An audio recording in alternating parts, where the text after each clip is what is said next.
Hello everyone and welcome back to another Neon Dynasty draft. I am the Night Owl and I'm glad you're here. I'm glad you're here. I'm glad I'm here. Let's see. Okay. First pick here, I think it's Boseiju.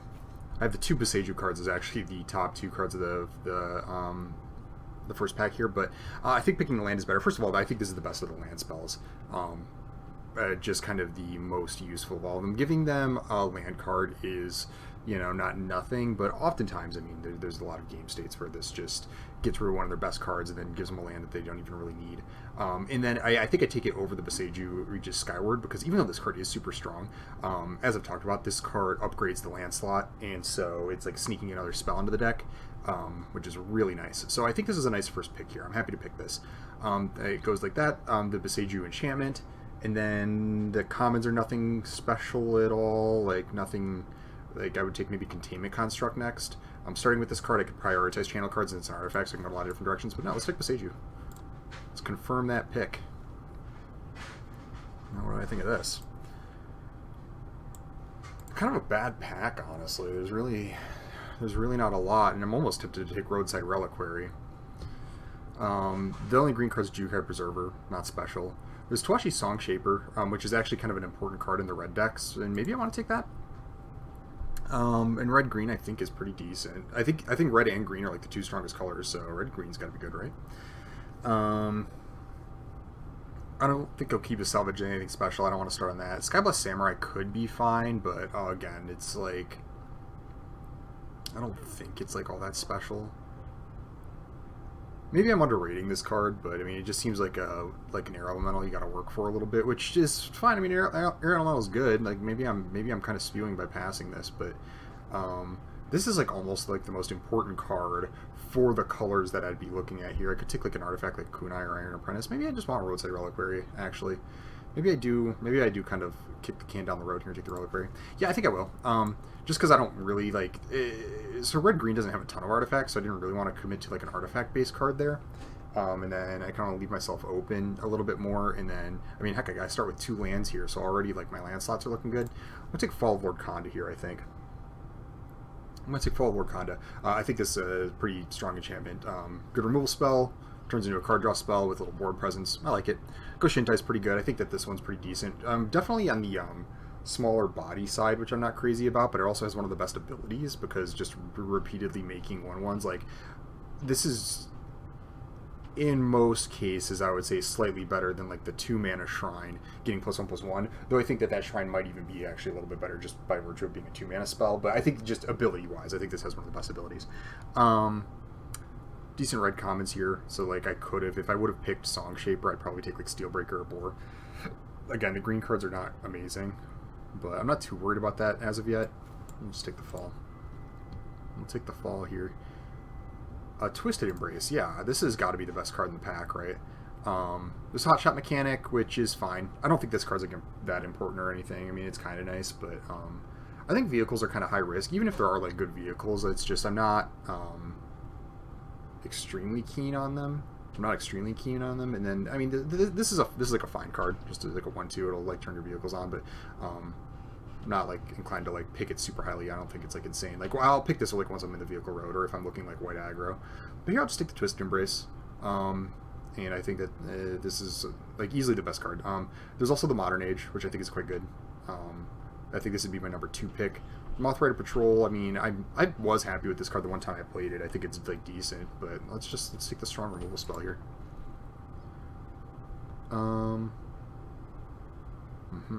So there's another Fall of Lord Khanda.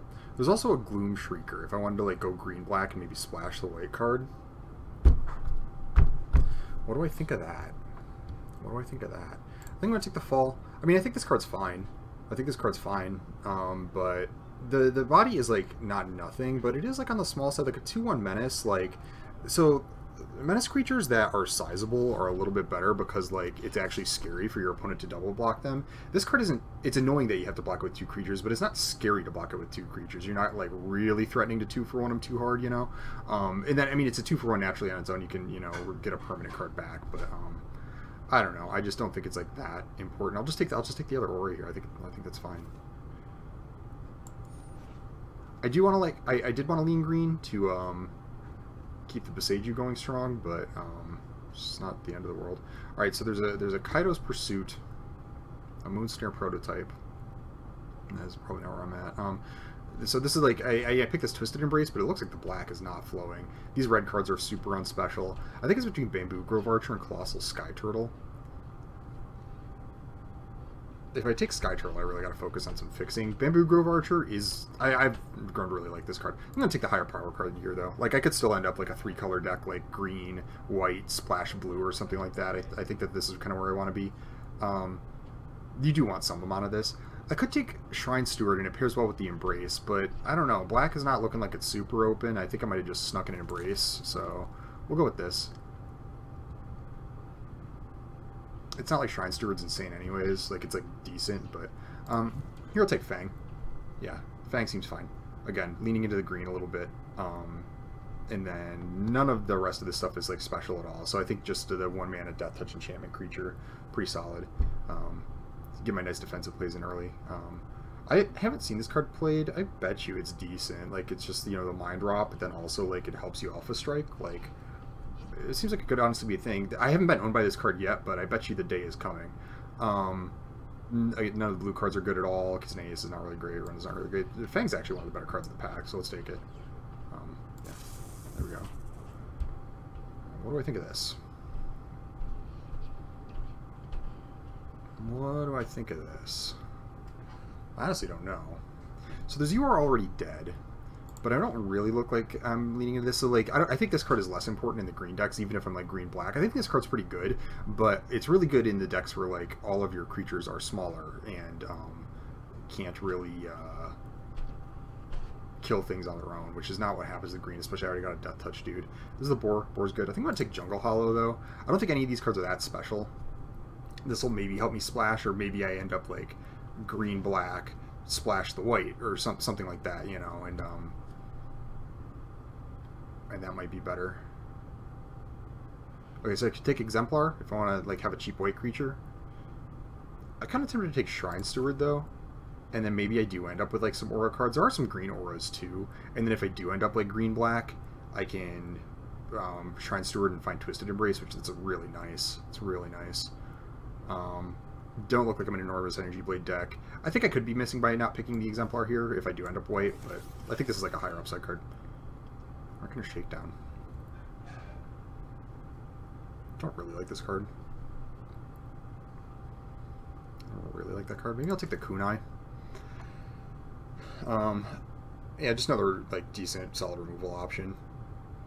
Passing, like, you know, I don't look like I'm an aggressive, like, Clawing Torment deck. I think this card's fine in aggressive decks. Best card in passing here is easily Explosive Entry, but I'm not really close to doing that, so... Mothrider Patrol or Uncharted Haven?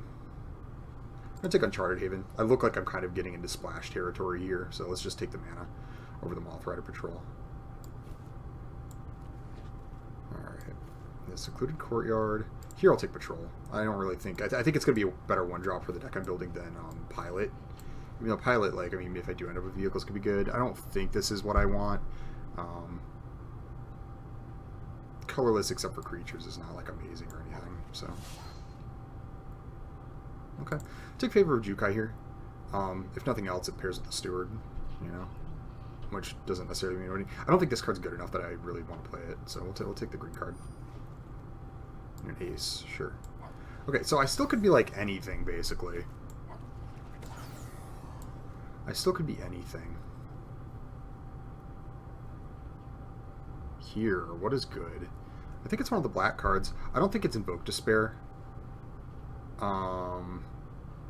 This card is, like, pretty decent, but you quadruple black, like, is that, do I want to lean into a quadruple black card in this deck where I'm, like, looking to maybe play Sky Turtle, maybe to play some white cards? Like, I don't think so. I think I just want to take Assassin's Ink. Solid removal spell. Of the green cards, there's Tales of Master Seshiro, which is, like, fine.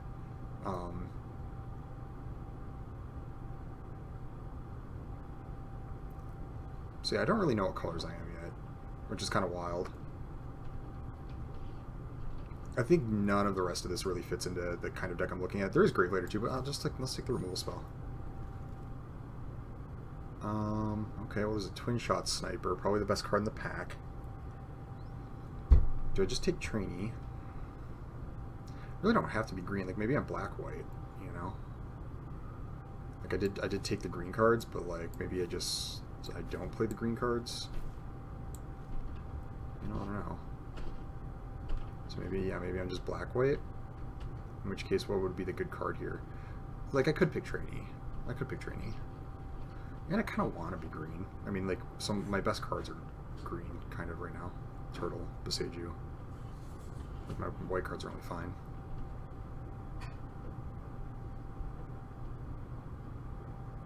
None of this is very good. I'm gonna take trainee.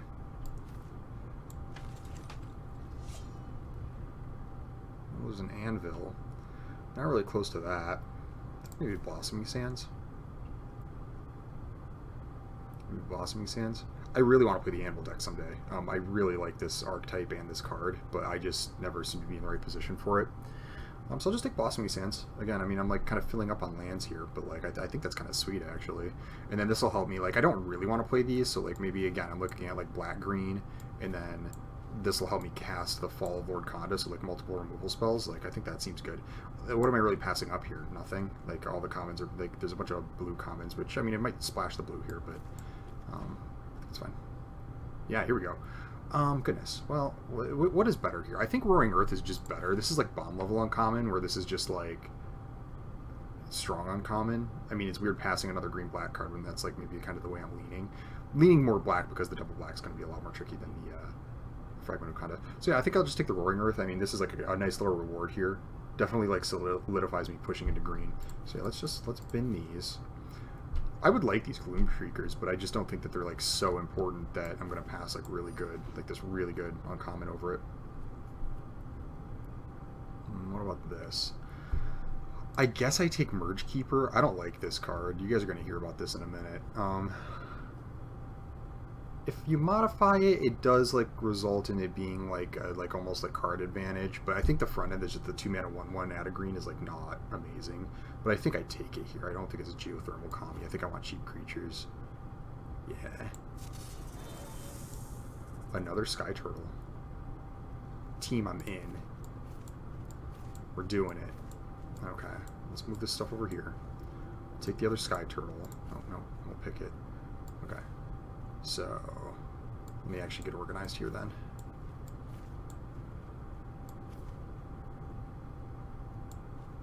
This is like a 5-drop creature. These people have to hate me. I always take so long because I do so much talking and like all that kind of stuff, and I just they have to be just going insane while I just like let all these packs stack up. But you know what? They can wait. Take a Sky Turtle.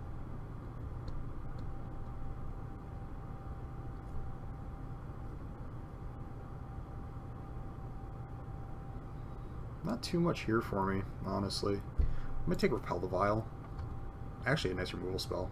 I don't know if I'll play it. There's like maybe Mirror Shell Crab, but I don't think I'll ever cast the double blue side of it, though it is kind of interesting to have like the counterspell part of it. Maybe it's Crab. But I think I'm more likely to play Repel the Vial between the two. I don't think it's really anything else. Well, I think green is like not actually all that open. This is a Scoured Barrens. Maybe I'm playing too many tap lands, but whatever, we're doing it. And then again, none of this is that good. Reliquary might not make it. Here, maybe another Kunai. I have so much removal though, I just don't think I'll be able to do that. Maybe play Subduer. Maybe I am more like black-white, or green-white splash black. I have like, you know, no cards of like any like color, really. Yeah, we'll take it. Just in case that's what I end up doing. Like, manage to pick the colors that are not open. Take Offering. Unlikely to make it. Another Favor of Jukai. Thing is, I don't really look like a Favor of Jukai deck. Let's take it. Oh, Tails. Okay, well, this is a playable card.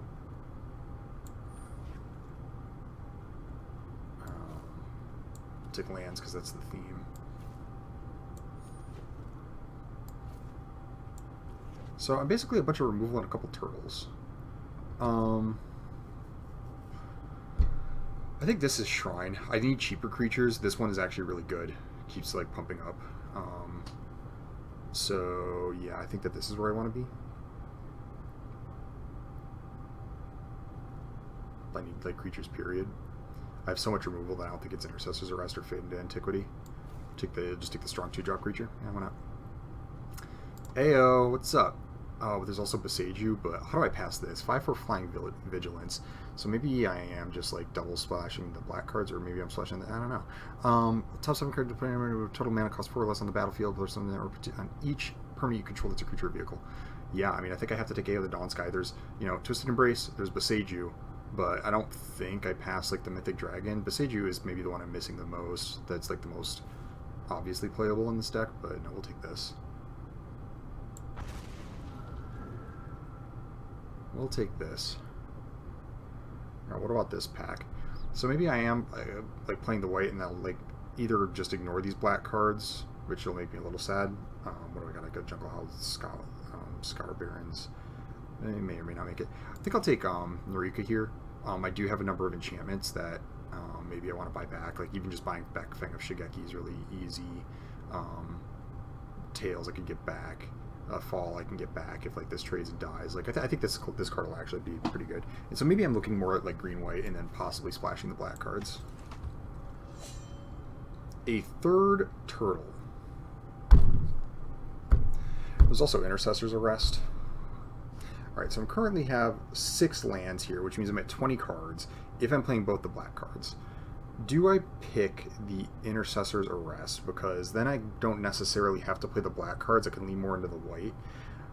I don't think I want 3 turtles. I don't think I want 3 turtles.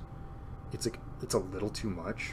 I could also just take the Fang, which is not unreasonable. I'm going to take the Arrest, though. I think this card's quite good. We'll put Subduer over here. Another Merge Keeper. I don't really like that card, but I think I'm going to take it. So the only card I have that'll help me cast Turtle is the Uncharted Haven. I could take a second Uncharted Haven. I'm going to take Merge Keeper, though, I think. You're a Snake Druid. So it doesn't actually help me cast like too much stuff.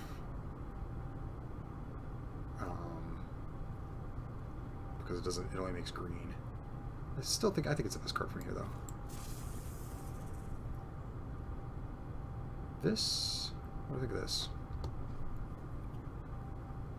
I don't really need Careful Cultivation as much as I normally might because I got 2 Merge Keepers. That seems okay. If I wanted to play these, the Dismal Backwater is good, but I'm running into like a lot of tap lands. It could just be Selfless Samurai. What do I think?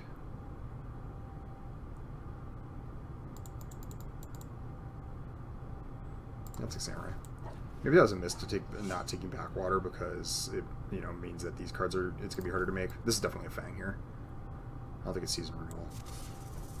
But you just like I'm already looking at like if I were to play the black, I'm already looking at 4 tap lands. It'd be my 5th tap land. Like that can't be right.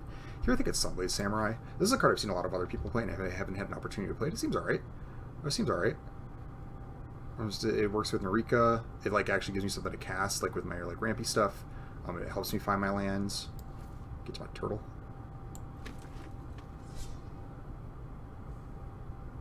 I don't think this is Regent's Authority. There's basically nothing here for me. I'm going to take Regent's Authority just in case, but I just don't see it. Okay, so Geothermal Kami or Wanderer's Intervention. Geothermal Kami buys back the Roaring Earth, which is kind of interesting. It's kind of all it buys back, though.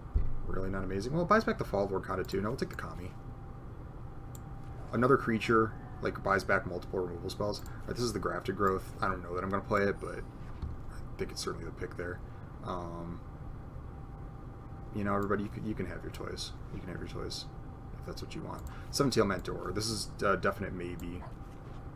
Let's put it there. Works okay with Merge Keeper, I guess.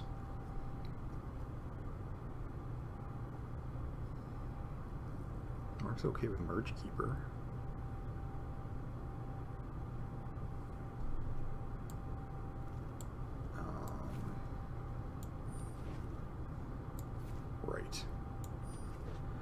Okay, so I think I'm going to cut the black cards. I just don't think it's worth it. You know, I waffled for a while this draft, and I think I ended up on something that's okay, but...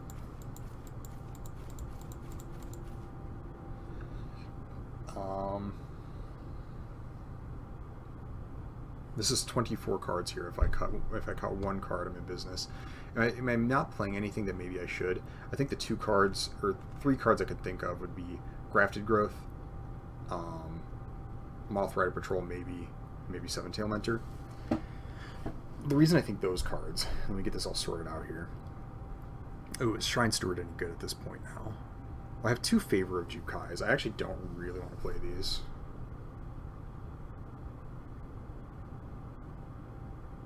So let me actually sort this out here, and I'll kind of see what I'm looking at. I'm going to put this here because it's kind of a 2-drop. That's a removal spell. This is a removal spell. This is a removal spell. One I'm glad I picked. So this is our curve here, and then I have Kunai in these. Okay, so let's talk. I got a lot to say. So first, let's talk about this card. You guys are going to hear about this one. So I've mentioned before, I don't think mana ramp spells are all that good. Okay, I really don't. So ignore the modified part on this card. Let's just talk about like how good is a 2-mana creature. Okay, my answer is not very good. I don't think it's good at all. Why? It's something that you know, I think a lot of players just kind of play instinctively because it's like, oh, it's like a mana creature, right? Like ramp is good. You want to ramp your stuff, but I really don't think it is. And this is a really good example because I got 2 of these things here. Okay, so let's talk about it. So if I'm playing 2 of these Merge Keepers, right? I have 2 Merge Keepers. Well, let's say I play 17 land. I mean, that's kind of what I'm looking at. Well, these guys are basically mana sources. I mean, a 2-mana 1/1 is not actually like a reasonable creature size. Like it's, I mean, grant you can like chump block with it at some point in the game, so it's not a creature entirely. But this is never like on its own like a creature in the sense that like it's like something that actually like helps you on the board or whatever. Really. So if you think about it, when you play 2 of these cards and I play 17 lands, well, I'm kind of playing like 19 mana sources, right? Like I'm so prone to flooding because if I draw these cards late in the game, it's like, even though it's a spell, it's like not a real spell. Like I'm gonna, like you guys have played, if you've played any amount of these cards, I'm thinking of like even like Naga Vitalist and Amonkhet or whatever, like if you played any amount of these cards, you know what it's like. It's like, you know, turn like 11 and then you have all the mana that you need and then you draw your, you know, your 2-mana creature and you're like, cool, I didn't draw a land, but like kind of, you know? So, you know, you're like more important to flooding. Now, imagine instead if I play 16 land in this deck, okay? So I play 16 land because I'm playing these 2 Merge Keepers, and so I have, you know, now like 18 mana sources, right? But then I'm also playing 16 land. So imagine how I compare to somebody who's just playing 17 land, no mana creatures, okay? Well, now I am both more prone to flooding and more prone to not drawing enough basic lands than somebody who's just playing 17 land, right? Like I'm more likely to not have enough lands in my opener because I'm playing less land than them. But then over the course of a long game, I'm more prone to flood. So these cards add a ton of inherent risk to your decks. They're very much unlike and I forget what set they're from, but the creatures that are the lands on the backside, you know, it's like land on one side, creature on the other side. Those cards, even though they're kind of a weaker land because it's like a monocolor land that enters the battlefield tapped usually, and they're a little under rate for the creature side typically than what you would normally spend for that much. Those cards are really good because they're a land when you need them to be, and they are a creature when you need them to be. This is kind of the opposite. It's instead of being like the 2 parts, it's like a little worse land, a little worse creature, but together it ends up being a really good card. This is like the worst of a creature and the worst of a land, okay?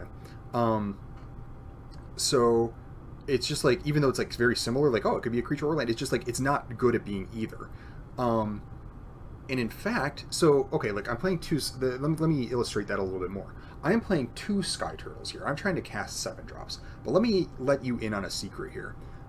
These are not actually good at helping you cast 7-drops. Again, I'm talking about, like, ignore the modified part here, and I'll get into that in a minute. Just ignore the modified text on this. Just 2 mana, 1/1 tapper, okay? These are not actually good at helping you cast 7-drops. Well, what do you mean? Well, in order to cast a 7-drop, in order to have this help you cast a 7-drop, say you play this on turn 2, and you want to, like, ramp out your 7-drop on turn 6, woohoo, you've done it, you have to go land, cast this, and then hit all of your lands all the way up to 6, right? And then if you do that, then this will help you cast that 7-mana spell 1 turn earlier, okay? However, if you don't hit all of your basic lands, or whatever lands, if you don't hit all of your land drops all the way up to, like, if you miss one on 1 turn along the way, then this actually does no better at helping you cast those expensive creatures than just a basic land board. Like, if you hit, like, 5 land drops, miss your 6th, you know, you can imagine this is your 6 mana, and then eventually you draw your 7th, you know, and then it's like, okay, I have 7. Well, if this was a land, you could have just played a land on that turn. And then, so it is like, unless you hit all of your land drops all the way, this is no better than a land at helping you cast something like Colossal Sky Turtle, okay? And in fact, there are situations where this thing is worse than that, okay? Because imagine you have hit 6 land drops, but you need your 7th land. You draw this, and this is kind of what I'm talking about. It's the worst of a creature and worst of a land, because you have your 6 lands. You're like, I just need 1 more land. I can cast my 7-mana spell. And then you draw Orochi Merge Keeper. Well, this is the worst land drop you have ever made in your entire life, right? Because it's not only can you not just play it, like, you have to spend your mana on your turn to play it, and then it has Summoning Sickness, and then your opponent can interact with it. And so it's like, it's a horrible land drop late into the game, and it's a horrible creature late into the game. And so what you're getting for having this huge risk of having this really bad low impact card in your deck. So this is, I'm talking about the fail state a lot with this card, okay? What you are getting with this, like, huge fail state that you are adding to your deck, this, like, instability, the risk that you're adding. I think these cards add a lot of inherent risk to your deck no matter how you build it. They are just a risky card. The win that you get is when you play this on turn 2, and then you play a 4-drop on turn 3 and a 5-drop on turn 4. Okay, and then you could say, like, aha, well, I've done it at that point. Like, okay, we got there, cool. But there's a bunch of problems with that. I know I'm really going off here, but if you can tell, I have a lot of thoughts. So there's a couple of problems with that. One is that in a deck where you're trying to cast, like, 7-drops and things like that, yes, it's cool when you can run this out on turn 2, but the longer that you anticipate the game to go, and in a game where you're trying to kill your opponent with 7-drops, you anticipate the game going reasonably long, the more likely you are to run into the fail state versus the win state, right? You're just increasing your chances of, like, on turn, like, 11 or whatever, drawing this card and having it be bad for you, as opposed to a game that, like, you know, ends on turn 5 or 6, where it's like, it doesn't really matter if you draw it as your last card on the turn that you're, like, attacking your opponent to death. Makes sense? Also, and this is maybe the last I'll say about it, how good is that win state really? Like, it sounds good, right? Like, you cast this on turn 2, and then you cast your 4-drop on turn 3, and you cast your 5-drop on turn 4, and you're like, aha, I've done it, got there, cool, yes, excellent. I just realized that I'm going to have even more to say. So you've done it, right? Except, yeah, how good is that really? Because imagine you do that, you go 2-drop, 4-drop, 5-drop, cool. I'm not going to pretend like that isn't good, right? That's good. But, is it that much better? Is it that much better than somebody who just naturally goes 2-drop, 3-drop, 4-drop on their same turns, right? Maybe a little bit. Like, maybe a little, yeah. I mean, it's probably a little bit better to go this card and then 4-drop and then 5-drop, even though, like, their 2-drop is maybe, like, a real creature versus your Merge Keeper here, which is, like, just kind of a glorified land, you know? And so it's like it's kind of like your 4-drop and 5-drop versus their 2-drop, 3-drop, and 4-drop, if that makes sense. So it's, like, maybe not quite as much of a win as it seems. So even the win state with this card is, like, not, like, insane or anything like that. Again, I'm not saying that that isn't good, but Magic isn't about, like, good or not good, binary, you know? How good is it? It's not that much better than developing normally, and it has a bunch of risk that it includes in your deck. And there are also hands where, like, you do the thing, and then it just doesn't work. And by that, I mean, like, you play this on turn 2, and I'm sure you guys have had hands like this, where it's like, okay, you play this on turn 2, but then your next turn, you don't actually have a 4-mana spell to play. Like, you just end up playing, like, a 3-mana spell anyways. And so you just ended up playing this, like, stupid 1/1 as one of your cards, because it didn't actually, like, the way that your hand shaped up didn't actually allow you to just, oh, I did the curve out thing. Like, so not only do you have to cast this early, and then you know, you have to also have a hand that allows you to take advantage of it. And if any of this goes wrong along the way, you've played a really bad card. So I am really cold on mana creatures. I don't think they're good. Now, this is what I'm going to take a look at. I gave you that whole huge speech. I hope that was enlightening for you and was worth the time I spent on it. Really curious to hear what you guys think about that in the comments, because this is something I've felt very passionately about these kind of creatures for a long time. I think they are hugely overrated by the community at large. However, this one does have the modified ability on it, okay? And so this is what I want to look at as I'm about to look at my build here, because it is different to put the counter on this and have this tap for 2, because that's generating a form of card advantage in a way, right? Like, it's weird to think of it as card advantage, but it is. Like, you know, if you imagine like your 7 mana spells, this requires 7 individual cards for me to get this onto the battlefield, right? And then like 7 mana sources, but it's 7 cards. This takes 7 cards for me to play.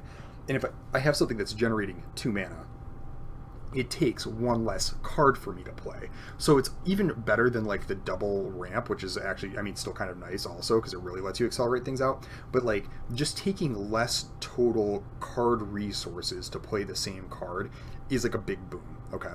Now, there's a little dissonance here, because when you modify this, like if I put a counter on this, right, and then I'm using it as a mana source, it's like that counter kind of gets thrown in the garbage, so I could turn it into a mana source. Probably still good, right? I mean, I'm like turning a +1/+1 counter into like an additional mana ramp is probably worth it, but it's like, it's still like not a 1/1 counter that's going to like pressure my opponents or to like help on my defense or anything like that. It's like I'm turning that counter into this other resource. Not bad, but like, you know. And then also, like, I'm okay, like, what if I put Favor of Jukai on and I enchant it with this? Like, I enchant it with an entire additional card. Well, now I'm not getting the, you know, 2-for-1 aspect of the Merge Keeper. Though, I mean, like, once I do cast something, I then have the 4/4. I mean, you know, I don't know. So, that is all that I have to say about Orochi Merge Keeper. And, truth be told, looking at my deck, the only cards that I have, so I have these 2 Favor of Jukais that I'm not actually even that interested in playing anyways, because I'm not very aggressive. I'm like, I could attack with it. So, like, I might play one of these because it is, like, you know, it is a pump spell. It's fine. It's a Witch's Web, you know, that has, like, more upside. So, okay. Or, that doesn't untap. So not quite Witch's Web, but decent. But then the only other card that I really have that, like, buffs it all is Roaring Earth, and then like everything else like just doesn't do anything that special with it. Tales of Master Seshiro, but at this point I've already kind of done it, right? Like, it's like, okay, like I cast Tales, I put the counter on this, and then maybe it gives me another mana at a certain point. I mean, it's not bad. I put the counter on, and then it's like I can tap for 2, and then it's also, or I can attack for 2 because it's vigilant, and then also use it for the mana. Like, I don't know. I put the Ninja's Kunai on it. I mean, that's something, I suppose. Could play the Grafted Growth, which I'm not excited about, but then Grafted Growth kind of double ramps me in combination with Merge Keeper. Like, this actually becomes like 2 mana at once, and then also helps fix for my turtle or something. I'm definitely going to cut one in Favor of Jukai. There's not seen a reason to play 2 of these. I'm kind of tempted to cut the second one too. Let's, again, looking back up, cards I'm considering playing are the Grafted Growth, the Moth Rider Patrol, because maybe a tapper is kind of nice, and then it like pairs okay with the Roaring Earth too, because I can start putting counters on like a 1/1 flyer. That's all right. I don't really look like I'm like an attack with 1/1 flyer type deck, but you know, this is a little bit more than that. Like, especially if I do generate a bunch of mana, having the tap ability is nice. I was considering cutting the Shrine Steward, but I think I'm going to keep it because I have Intercessor's Arrest, and then also if I play this other Favor, it's like I can draw, you know. You want to have 2 targets for this, because if I draw both my Intercessor's Rest and my Favor of Jukai, that's kind of bad, because as a 5 mana 3/2, this card is obviously not good.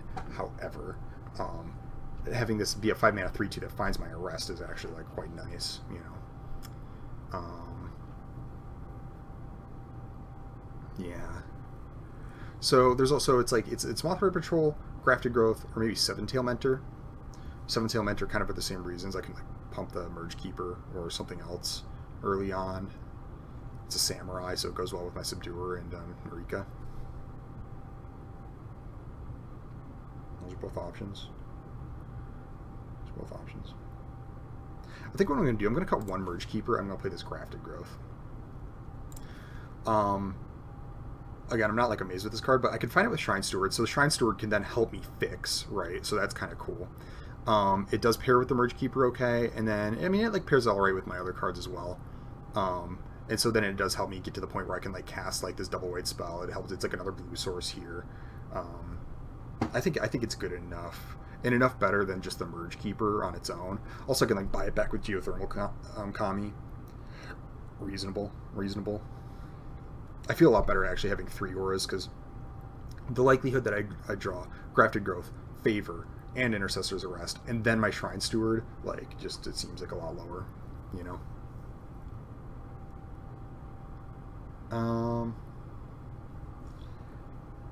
Yeah. How do I feel about all of this? Is this where I want to be? The Favor's, maybe I want to cut the Favor, though. The Favor's, like, kind of on the bad side. It's like I'm playing it because it has, like, some synergies, again, with the Shrine Steward, and, it's not like I will never want to, like, pump an attacker in this deck. I mean, and, like, sometimes I will. Right?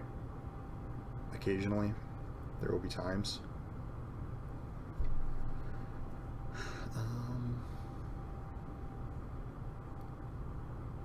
What do I play instead? I mean, you're just like another creature, like Seven-Tail Mentor. It honestly could be.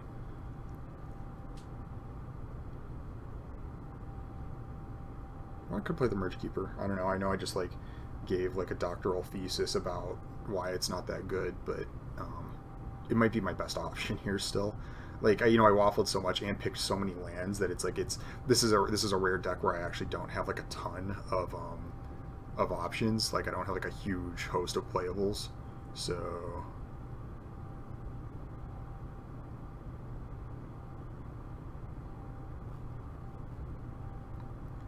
what do I think is best? No, I think I'm gonna run it like this.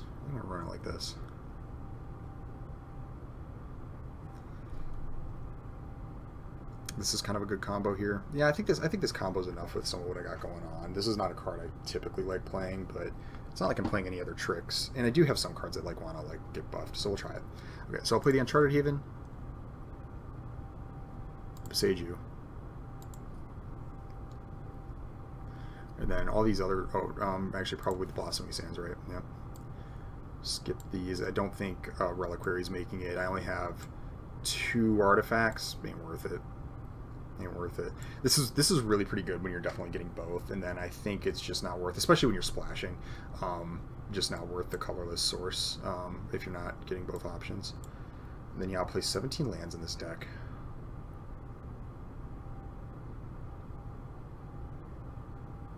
There's an argument for 16, I guess.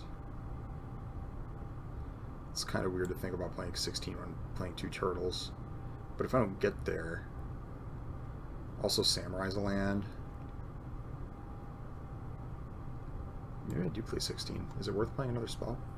Maybe I do the... Again, I know I just like talk crap about it, but maybe I do the 16 double Merge Keeper. I think that might actually be better in a way. So everything I said about the not drawing as many mana sources and like having to pitch your hands back a little bit more by playing 16 versus 17 lands is true, but I think that this is actually better with like the hand smoothing a best of 1. So we'll go with this. All right, now I got to figure out the colors. I know this is a long build and discussion. I had a lot to say there, folks. So thanks for bearing with me on that one. Let me figure out my colors. Okay. So I have 13 lands that I need to play. I'm going to play 1 island because that gives me 1, 2, 3 blue sources, and I think that should be enough, especially because this has the nice failsafe of not having to be the turtle if I can't get the island. So I'll play 1 island. No, that's not what I want to do. I clicked blue for island. Play the island. Give me 12 more sources. I already have 2 green sources, but I want more. So I think I'll play like 7 and 5. Or no, if I play 6 and 6, that gives me 8, 9 green, and 8 white. And I do want the double white for AO the Dawn Sky. Though I really want green, cheap green. So if I play 7 and 5, I play 5 white. I only have 7, 8 white. But I also have Sunblade Samurai that can find the plains. Yeah, so I think that's safer. So we'll go 7 and 5. I like all these lands. The Kamigawa lands are so nice.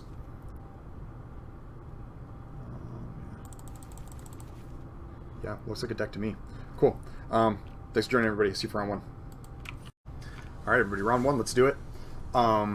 If you made it this far in the video, I do invite you to like to give me a help on the old algorithm, and subscribe. I'd love to have you come back. Love having you here watching.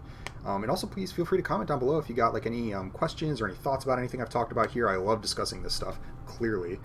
So feel free to share your thoughts down below. Let me share my thoughts about this hand. I think it's all right. I think it's okay.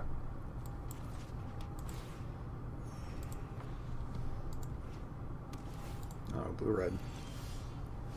Selfless Samurai. I think I'm going to lead with that because I'm not going to be tapping to add anything to the Go Shintai for a little bit, so let's do this.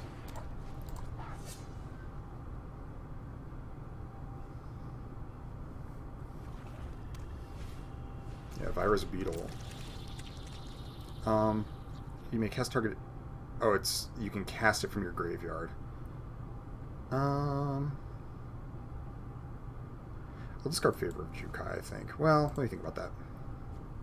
Maybe I discard the Go Shintai, and then I can...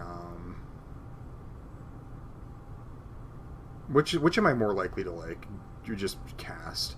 I think I'm going to discard the Go Shintai because this actually just enters the battlefield, whereas if I cast this from the graveyard, it's like I can, like, just use it as a pump, but, that's not special.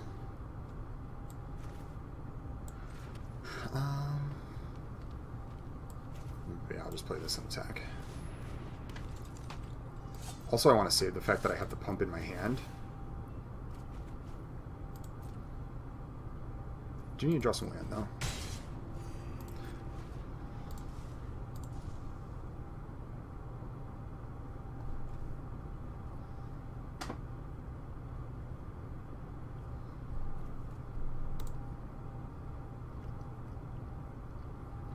One is actually Grixis.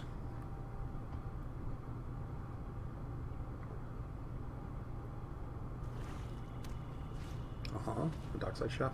Okay. Well, that's actually a pretty good card.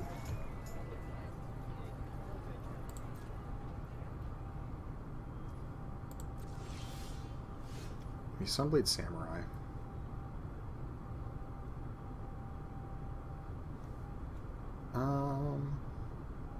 Yeah, I suppose I can wait, and then I'll see how they block and what they do. What they're probably going to do is double block, or just block here and then sacrifice it, and I think that's fine. This isn't a trample, right? And then what I could do is I can Samurai for a plains, use the plains to cast the Go Shintai. Call good. Or do I just actually attack with both? I mean, I'm attacking for a lot more damage that way. This does give me an opportunity to, like, buy back the plains, but, like, or to buy back the Go Shintai, is that important? I suppose so. I suppose this is better. Giving up some amount of life, but... maybe I should have done the Samurai first, actually. We'll see. Okay, they just take it.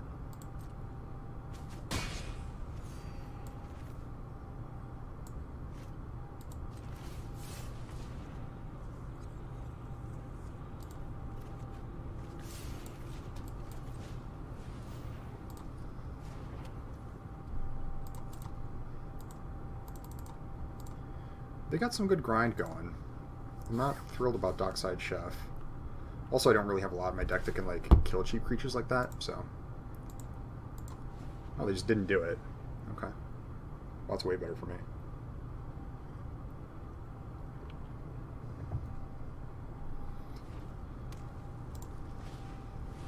A Thundering Raiju. Alright.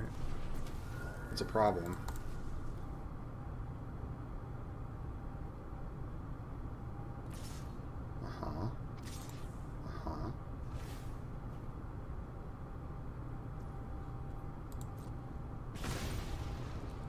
Well, how do I block here?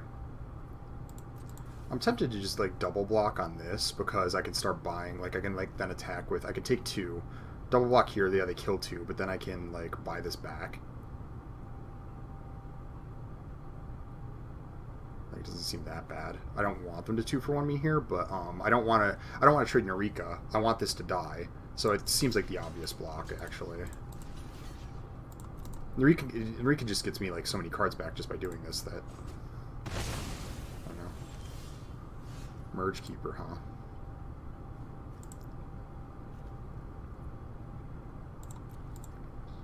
Yeah, so I think I'm gonna just attack with Narika, cast Merge Keeper, and go Shintai.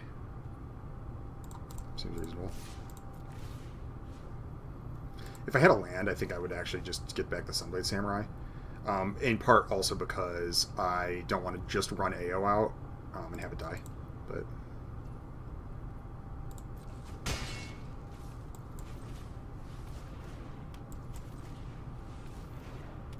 you see how this was like kind of a bad land drop though? Like if this had just been a land, this would actually be better. I would have had a better turn. You're gonna be complaining about that card a lot. Like maybe I shouldn't be playing it. I don't know.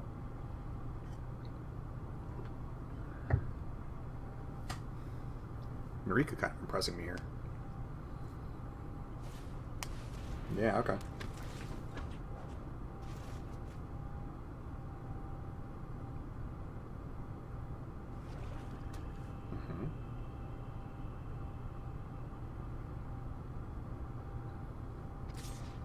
All right.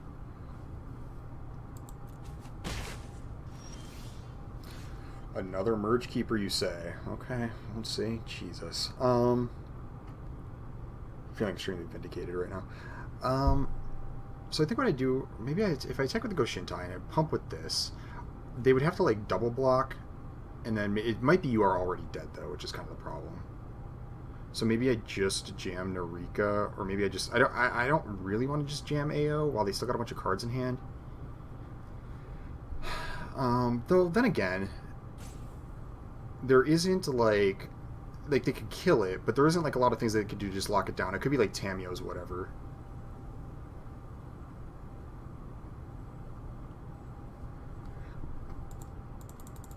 Tough to say. I have in the graveyard. Just those.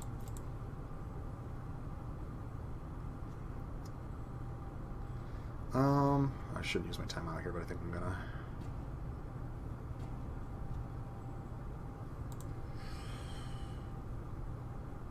Yeah, I think the only card that... Well, actually, no. I think we're going to do the other play that I thought. I think we're just going to cast Narika and then maybe power pump this.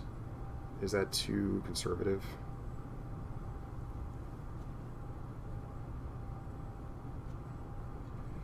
No, here's what we're going to attack.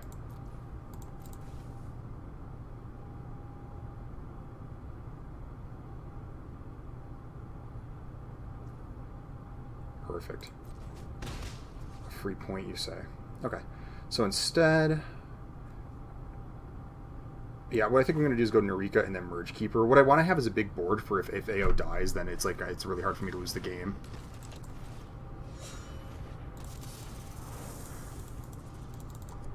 I'm not too scared of what they got going on right now. I got a huge life total pad, so...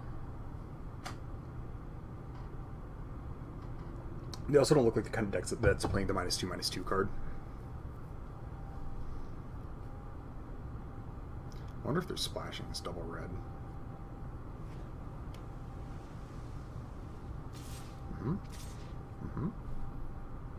And bucks.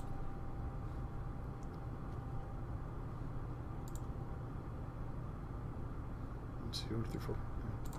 Could be a ninja here, I guess. But you're welcome to do that. The buyback specialist, I guess, is pretty annoying.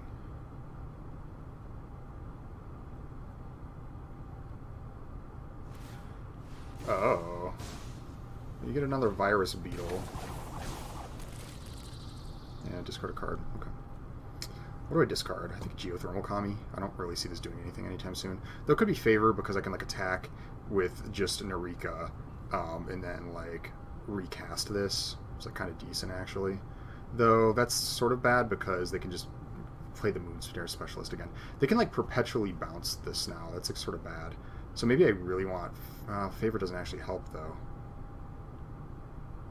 I think I cast Geothermal Kami. Or ditch Geothermal Kami. No, it's just Favor.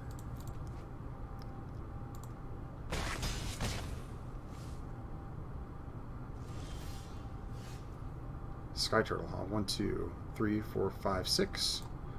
Right. Okay. So they can Moonsnare Specialist, basically whatever. So if they attack with Thousand Face Shadow, I think I leave everything back to block. Right, because it has to be this and another target attacking creature. They can make another creature no matter what it is. Oh, if it enters the battlefield from your hand. So they have to ninjutsu this, so they won't be able to do it next turn. So if I cast AO, then they'll have to just Moonsnare Specialist to get through. Right? Yes. So do I attack? Yeah, I think I attack with Narika. We'll choose Favor of Jukai here.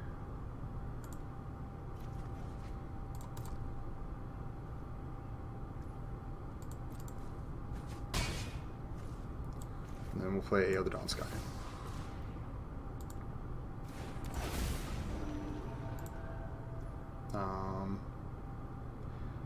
I really don't want them to... So if they attack with everything, I don't really want to... Well, yeah, I think we do. Okay.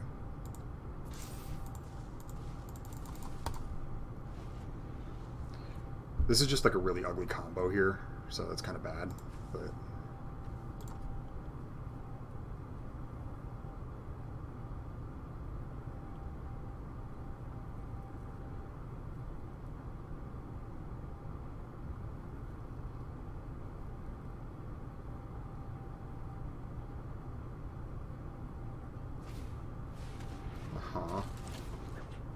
Sure.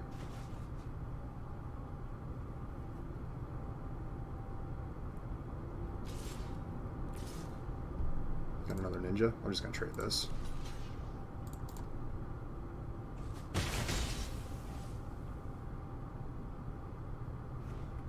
A mountain. Okay. Guardians. Okay. A single card in hand. I have 6 mana. They could just cast AO again. I mean, I don't know what they got in their hand. They could start trying to draw cards. Turtle's gonna go a long way. I'll just cast AO.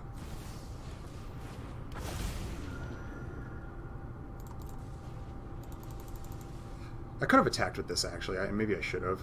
They might have blocked, but then I would have had to use the Favor of Jukai. That would have actually been maybe kind of good, because then I cast like Geothermal Kami.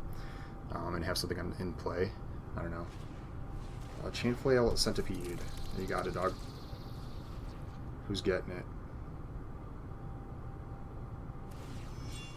Oh, yeah, okay.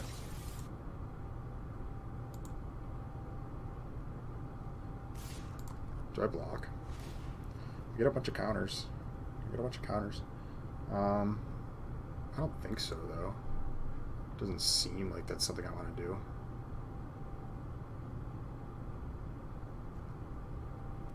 Right? Like, I'm so far ahead, and then I'm attacking back. They got 2... Yeah, no. This does not seem like a block. If they have a ninja, Yeah, okay. For the planes. So first thing I do is attack with AO. Yeah. So they're going to get to draw a card with Thousand Face Shadow. Right? Unless I bounce it with the turtle, but I don't think I want to bounce it with the turtle. I think I want to just cast the turtle. Yep, you get to draw a card. Unless you have... whatever the hell that is. Yeah, okay. So now I just jam turtle? Yeah. Wait. I can't. 1, 2, 3... Oh, I don't have a... This is a Blossoming Sands. I don't have a blue.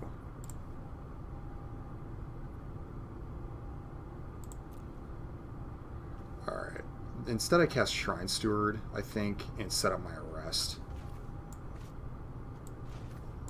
Oh, this is 2 damage. Okay. 1, 2, 3, 4, 5, 6. Yeah, so I think I just set up my arrest with Shrine Steward. Probably the best thing to do. I could Sky Turtle, like, Favor or something. Doesn't really seem like where I'm at. Huh, I'll just go like this.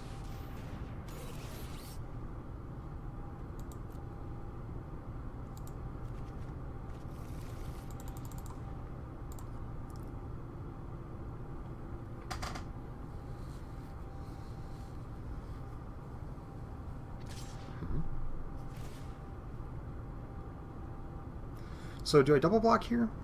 I mean, part of me, I'm getting tempted to, like, just block with AO, get a huge power pump on my team, and then I can actually, like, Sky Turtle into AO again. Yeah, I think I'm going to do that.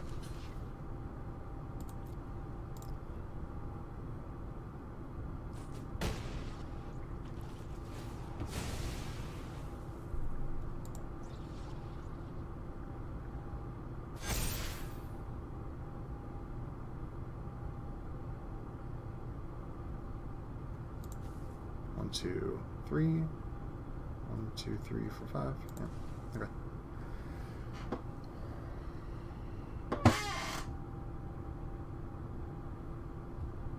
Is this another creature or no? Okay. An island. Ocean type hidden cruelty, sure.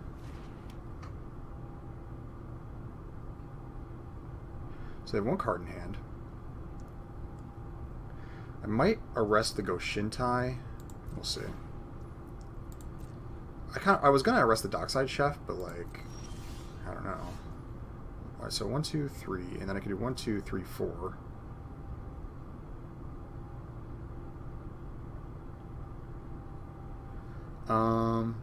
Because, I mean, this is just gonna trade with something. And then, I mean, they're still, like, they still got a bunch of stuff. So maybe go Tails, though. I go, like, Tails onto Merge Keeper. Attack with everything. I still have a creature back blocking. They have to do a bunch of blocking. But they get to draw cards off of it. They only have 1 black on tap, so they get to draw 1 card. Right? So is there a better play? I can, like, arrest on this. They sacrifice it. I then get to attack with a bunch of creatures. I'll attack with, like, 3 and then also cast the Kami. 1, 2, 3, 1, 2, 3, 4. I think I just jam Tails here.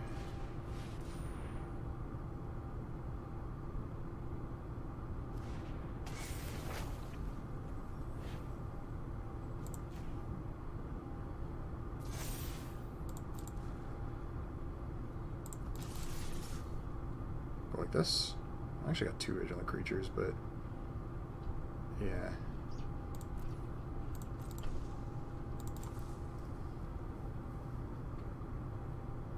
Sure.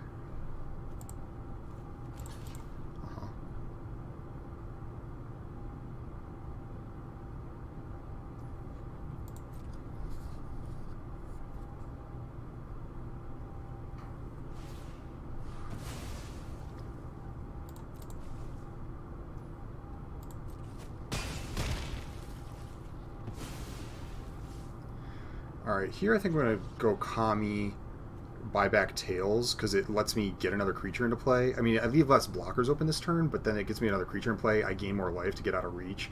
I can maybe recast Tails later. I think that's fine.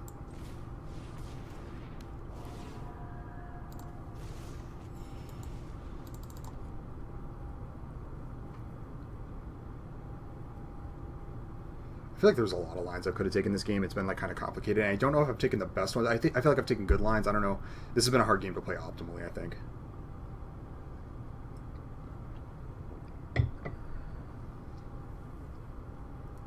Dockside Chef's certainly doing a lot of work here. Though that work is also, like, largely just, like, cycling. You know, they're, like, blocking and then letting their creatures die, so. If they attack here, I'll just trade the Centipede. I don't give a shit.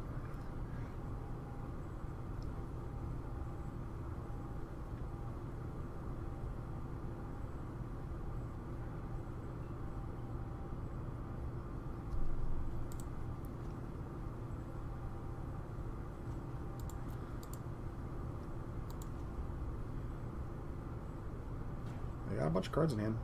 I could still lose this game. I mean, if you're really good about it, I feel like it's like pretty unlikely, but it's not out of the realm of possibility, especially if they have like something really good in their deck. Though I've definitely already seen one of their best rares. Two of their best rares. How much more power can they have in the deck? I better stop talking before they own me.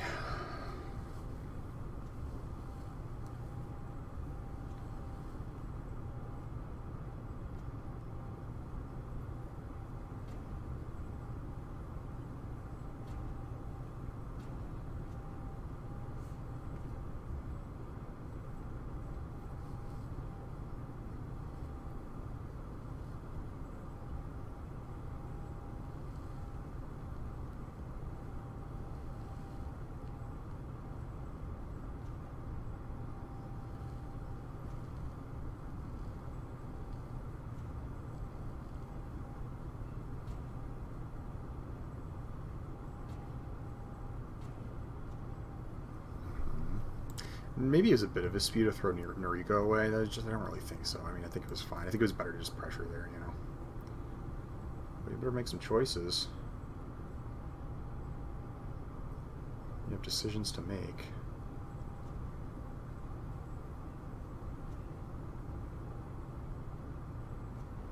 I wish I knew what they were thinking. They have so many mana and so many cards in hand that, like, it's, like, hard for me to, like, think too hard. Are they just like, okay. Alright, just letting it run down? Fine, I accept. Cool. Tough game. It was kind of a brain-draining one, but we got there. So cool, see you for round 2. Okay, round 2. Here we go. Do I like this hand? Oh, I think I do. I think I do. Yeah, it seems solid to me. Do I have much in the way of double white, double green? I don't think so. An Iron Apprentice, okay. I'll besage you. I think that's going to come in handy this game. It's a blue. I could end up playing it, but I bet you, with the way things are going... Yeah, sure. Another turtle.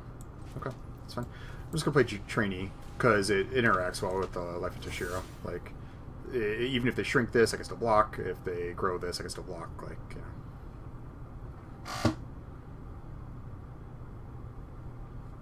This is mana value 4 or greater on this, right? Another one. Okay. You can hit me for 1.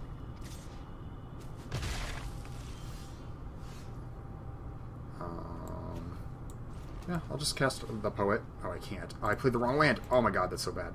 That's alright. Well, that's a good way to throw a game. Well, that's a good way to throw a game.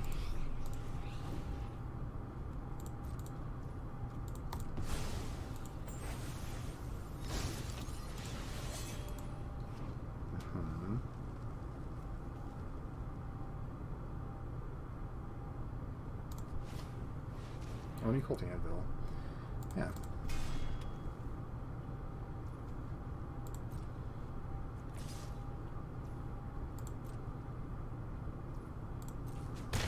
Oh, this is going to get besaged.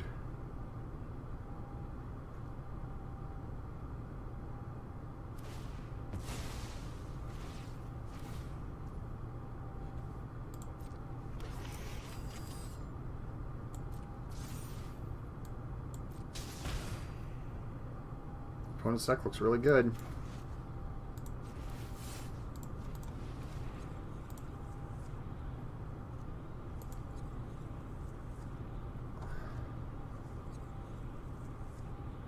They got the discard card, or the draw card. I probably wouldn't play that here even if you had it. Yeah. You get a land.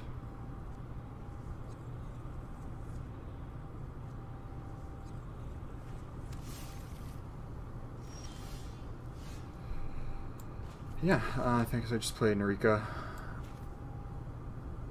Can't really block, but that's okay.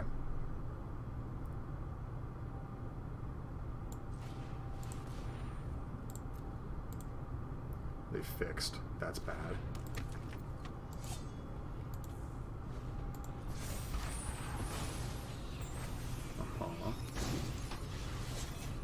I really need you to cast a creature with mana value 4 or greater. A twin shot sniper.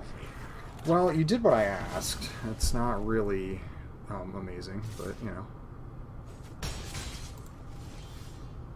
Okay.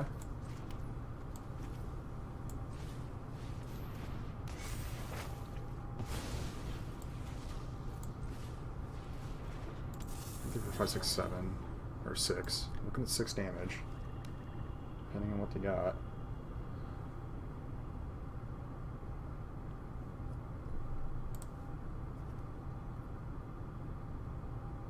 If I draw a land, I'll probably go Turtle Besage-You. But I have to draw a land for that. If I don't draw land, I'll have a little more action. I'm just going to trade. Well, actually, so I got the Merge Keeper. So, do I block here? Because this is the land that I need to do the thing that at least kills one of these. So if I block, I go to 3. If I don't block, I go to 2. And if I go to 2, I can't actually have the like land Besage-You line because it's just not good enough. Like it's I don't block. They yeah, I don't block. And then yeah, I go to 2, and then yeah, next turn it's like even if I do that, I'm still dead. Do I block the 3/4? I like kind of want to get the 1/1 off the field, but maybe this is better just to save myself the life, even though this isn't ideal, and I just have to hope I draw a land or action. Yeah, I can't let my life total get too low either because this kind of deck has spells that like get in the way. So let's see like this. Let's see Death Touch Menace now. So 5. So I can't actually stop it. Well, no, I can. There we go. So I can block 1. I can bounce this.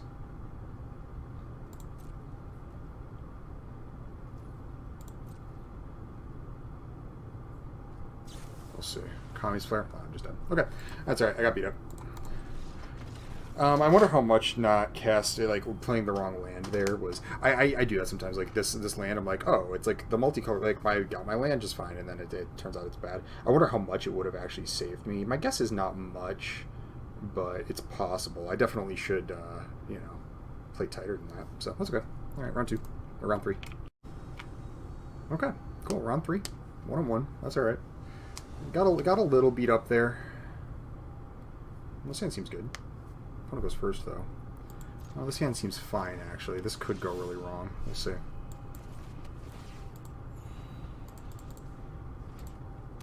Another red-black deck. Not a good sign. Yeah, we'll go Roaring Earth first.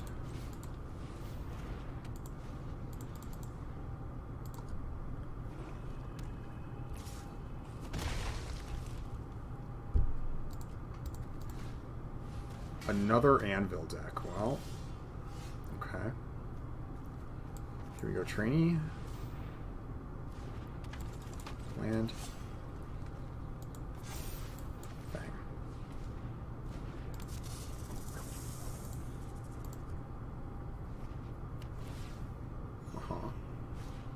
Another Anvil. Okay. Here we go. Land. We'll go counter on Fang.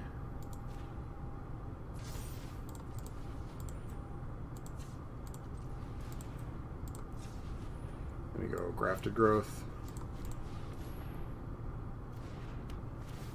Also counter on Fang.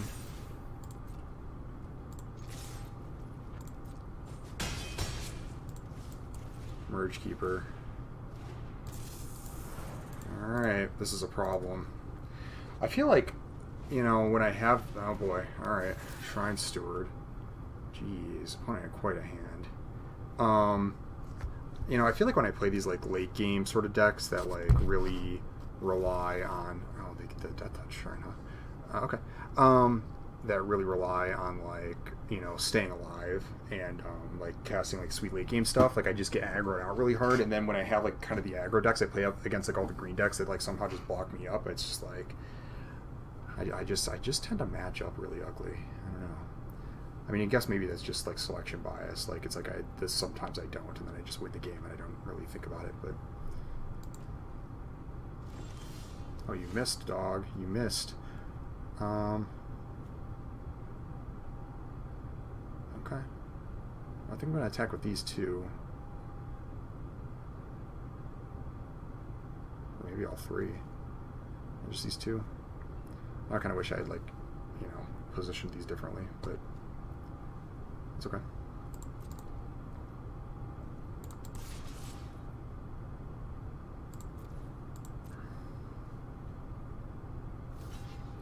You can trade the Death Toucher. I'd rather you didn't do that, but I think I need to get AO going this turn.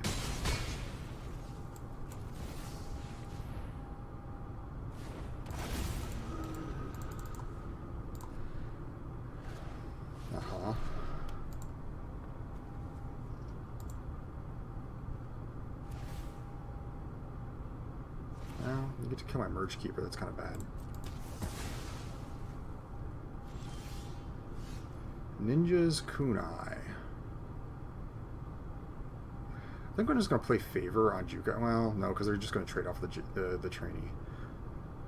Oh, so actually, no, here's what I can do. I can go play Kunai, equip Kunai, attack with Oath, and then then throw the Kunai. Yeah, that's good.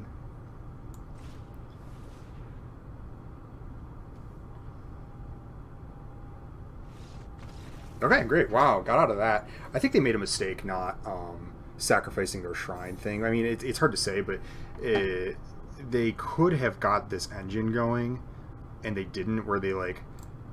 I misclicked by, like, this much. Where they sacrificed their shrine, they drain me for 2, they make 2 1/1s, and then, like, even though they, like, blocked and traded on that turn, they could have just blocked and chumped.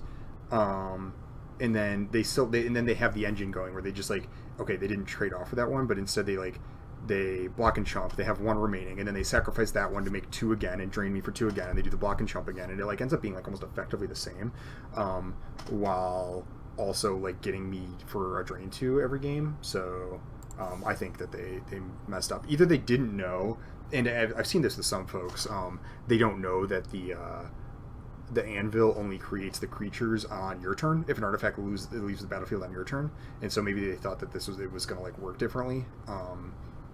But that's really the only thing that I don't think if they had realized that they would have come to the conclusion that it was strategically wrong or strategically right to not do that.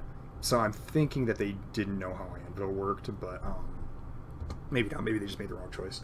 Either way, we got there. So see you next time. Okay, round 4. Here we go. I made a change. I cut one of the Merge Keepers for Mothrider Patrol. After playing with Merge Keeper, it was as bad as I was talking about. And then also, Mothrider Patrol seems fine because it pairs with all the different ways that I have to put +1/+1 counters on a creature. Not the same as a Merge Keeper, but in a similar fashion. I mean, it, like, puts it on a flyer, which I can then pressure with. And then also it turns into, like, a removal spawn, like, into, like, kind of, like, even more than that, like, it helps me, like tap on, like, multiple turns, like, push through attacks, and it, like, keeps me safe from a lot of nonsense. So I thought that was maybe the way to go. This hand I'm going to keep. Yeah, here we go. I'm going to start things off with a trainee. Fluid as well, naturalist. That's not good.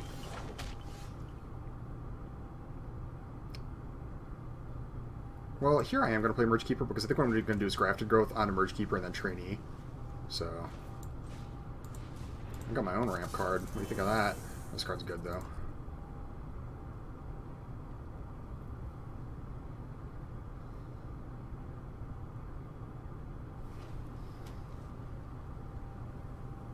No blocks. I'm a little nervous. Definitely nervous now. At least I got something that can, like, defeat it, but it's very good. I got 2 things that can defeat it. Yeah. So I think I'm going to do the play I thought. Yeah.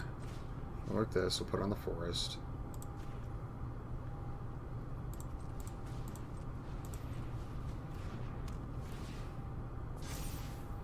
And then trainee.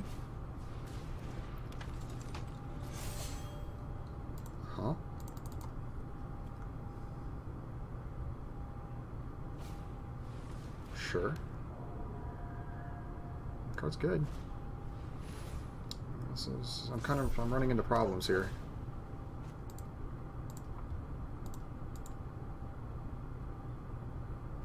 Opponent just really going off. Yeah, well, a really good hand out of the opponent. Holy crap.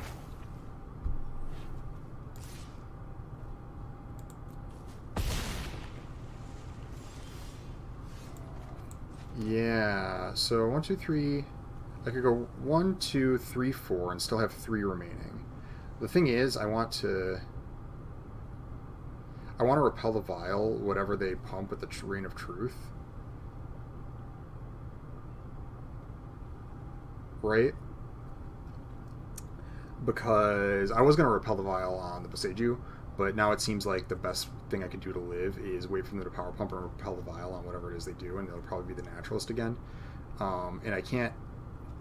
1, 2, 3, 4, 5, 6, 7. So I have 7 mana. So I can't... I could arrest something, but I want to save the rest. So I can't Kami and repel. I think I need to repel. So I think I just wait. I don't even attack with anything. This is a very, very bad game for me. Also, it's going to double pair with Generous Visitor, the Boseiju is. Yeah. It's going to take some work to get out of this one. This card's really good, I think. I think this card's really good.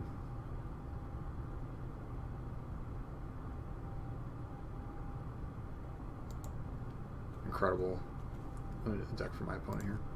Which happens. Meanwhile, my draw is like on the average side, you know. Yeah, okay.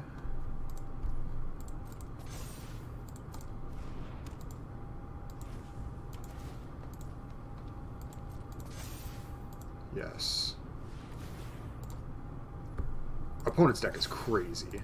Like some of the best uncommons in like both of these colors, it's wild.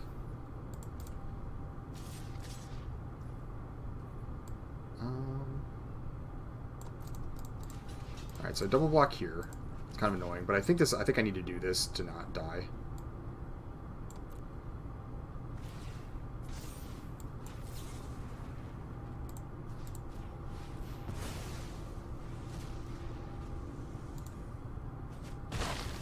That actually seemed polite, weirdly enough. 1, 2, 3, 4. 1, 2. So the problem is I can't cast multiple creatures this turn. I think I go arrest onto this, and then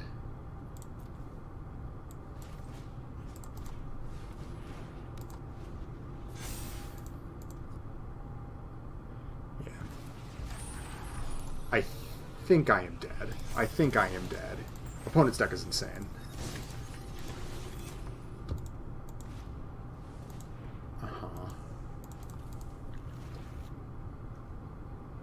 One of these days I'll have a deck where it's like I'm just actually in the right lane for once and things just kind of work out.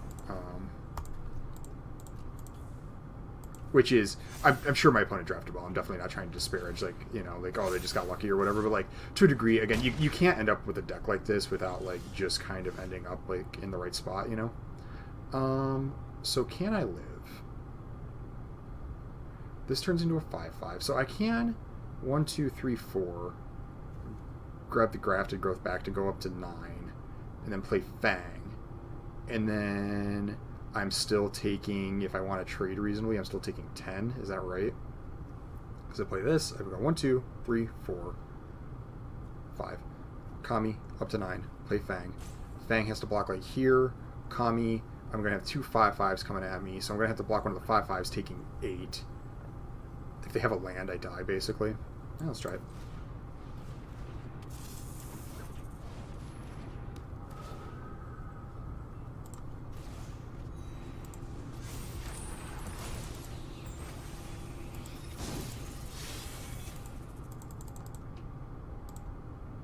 They have to, like, all attack. And I'm trading and chumping. They have a huge board. I don't think I can... They also have Seiju, yeah. Okay, that's alright. That's alright.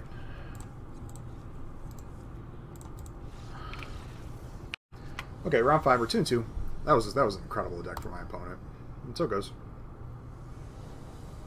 So it goes.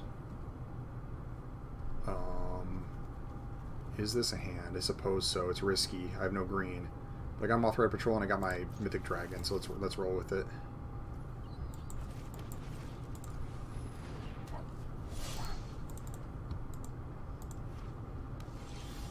Perfect. Never didn't have it, team.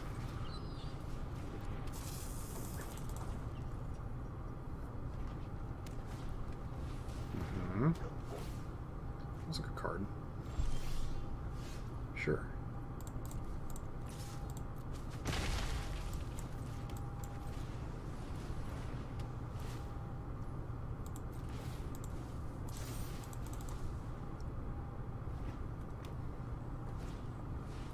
Oh, a Hot Spring, huh? That card's good.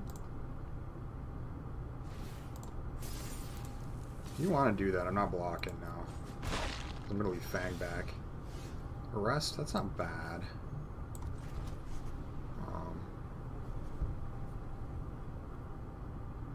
Well, I think I just attack still here anyways. I'm going to leave Fang to block like whatever they cast. And then, because I want to put the counter on Go Shintai. Yeah.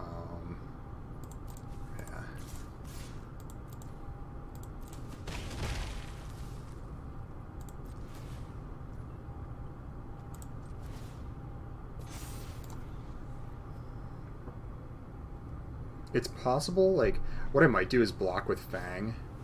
Befriending the Moths, okay. Alright. That's fine. If you want to attack for 3, I mean, or 4 even. It's like, it's okay. That might get an Intercessor's Arrest. Let me think about that. So I could bounce it with the turtle, but then they get to draw on the card. I think I'm gonna just Intercessor's Arrest it because then I'm like really like ahead of the game. I'm like definitely winning. They've spent like multiple resources on this. Maybe I just cast my gigantic dragon though. The cool thing about the dragon is if they have an exile, if they have like an arrest, I can buy it back with the Sky Turtle. But I'm still tempted to arrest here. The thing is, so if they can do the combo again where they play a haste creature, and then so I think maybe I just play the dragon. Yeah. The question is, do I attack with the Fang? Do I attack with the Fang? I don't think so, because if they give another haste creature, they can't attack with both the companion and the thing even flying, so like, yeah. Alright, I just have to hope this isn't like Conda's whatever. Which it could be. I'm definitely blocking here. Like, just trading off with, like, basically their whole board presence and then making my entire team gigantic is really good. I mean, having the 5-power Vigilance guy is good, but I think this is so much safer. And then I have, like, a huge board. 3-6. Okay.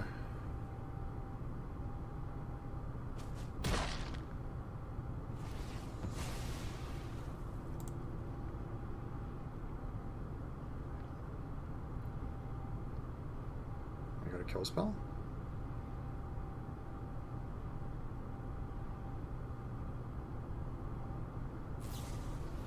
Okay. Alright.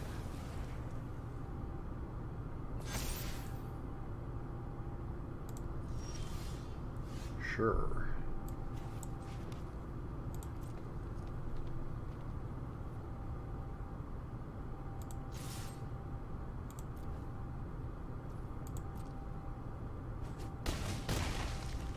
Alright, I don't think I cast Arrest this turn.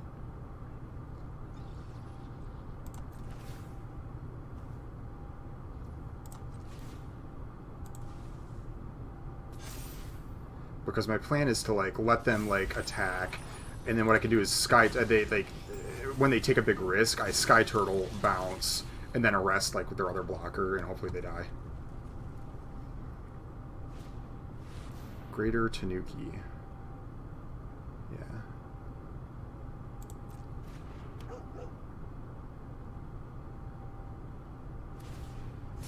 Uh-huh.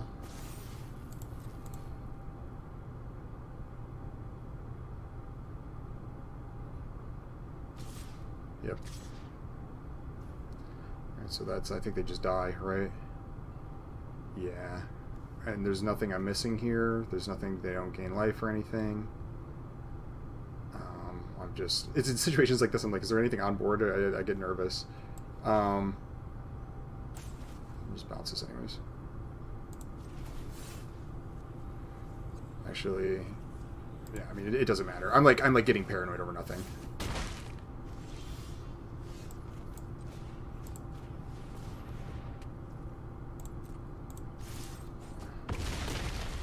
Clearly dead on board. It's like, does that ever happen to you guys that you're playing and you're like, they're clearly dead, and you just get so nervous that you're just gonna like miss something or just do something wrong somehow, or just like, you know, just stumble at the last second, like, you know, botch it or whatever. That's all that was happening there. Just a little of the old anxiety. No reason to be anxious though. We did it. So see you for the next round. Okay, round 6. Round 6. So colorful. So colorful. I like that character. Yeah. Okay, so this could be a white, because this can eventually be a blue. I think that's fine. Hand's a little slow, but I don't think I'm mulligan it. Oh. Do I just play the turn 1 Fang? I think so.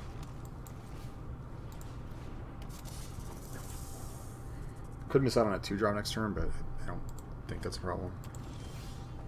I mean, I got a white. So maybe I just played as a blue. All good. And that way I don't have to get Grafted Growth in play to mess with it. Is there a problem with doing this? I don't think I got double whites or double blues to worry about. Nah, I think this is good. Just gotta remember to play my white mana if I want to cast a white spell next turn, you know? I'm gonna kill it.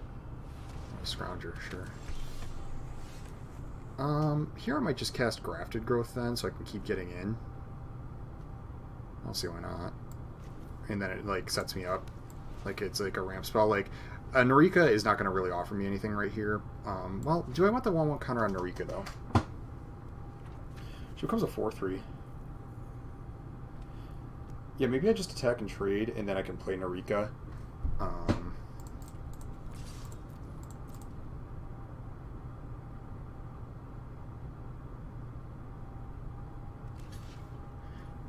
Okay, this is fine by me, because this gets the creature off the board. I'll play Narika, and then next turn I can play Grafted Growth, as long as I don't kill her right away. I can play Grafted Growth and get the Fang back. I think that she's just going to bite it. I still like the play, though. Grave Lighter. Do we each sacrifice a creature? We do. Okay. Keep a Reckoner rated. Yeah, alright.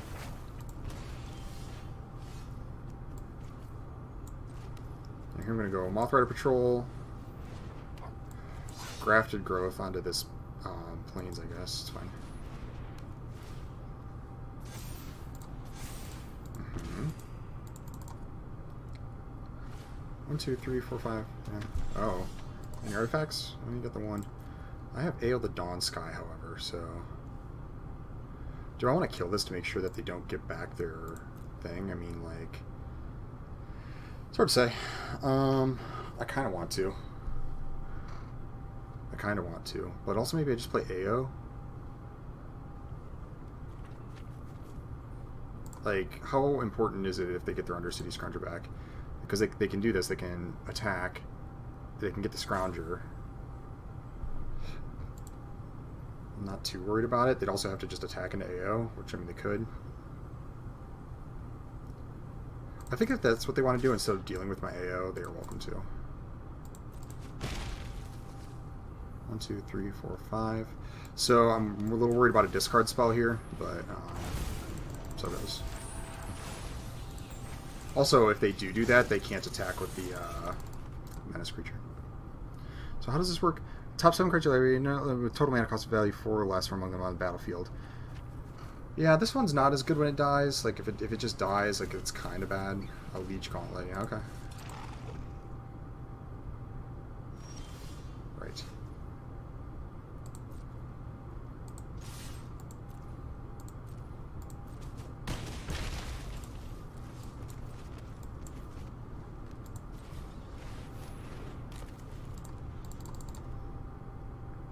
They have an uphill road to climb. They do have a lifelinker. They do have a rapid battery. They got some cards in hand.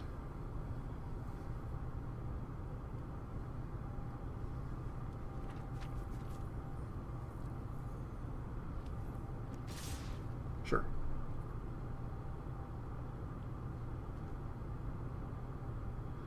Well, what could this be?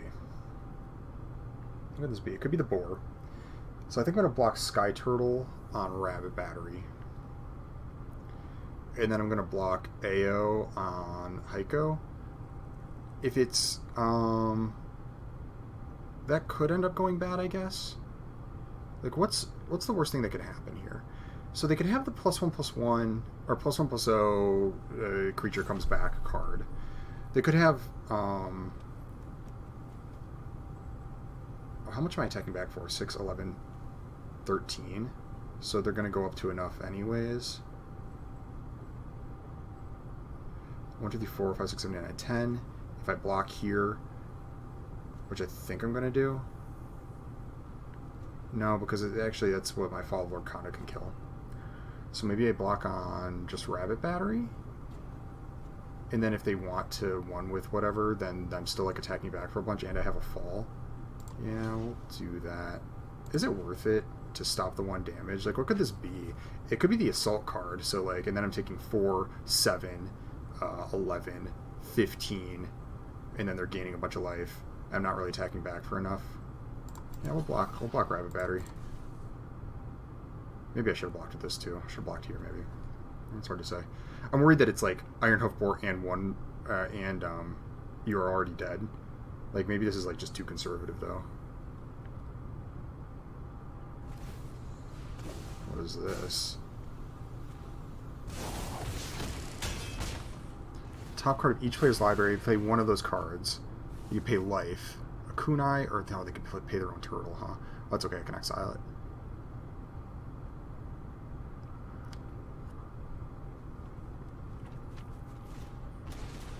Oh, sure. You put kunai.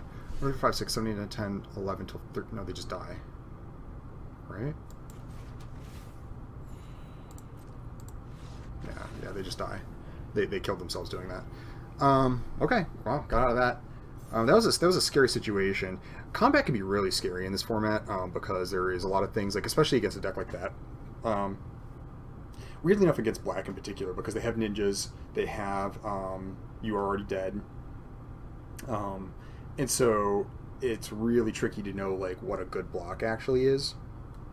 There's all kinds of things that people can attack into. There's like a lot of tricks that just people have incidentally, because there's like Iron Hoof Boar, and then I think there's multiple channel spells, channel pump spells. There's the Jukai, whatever, the enchantment that I'm playing, and then is there another green pump spell? I feel like there is. I have to look. I should know that honestly.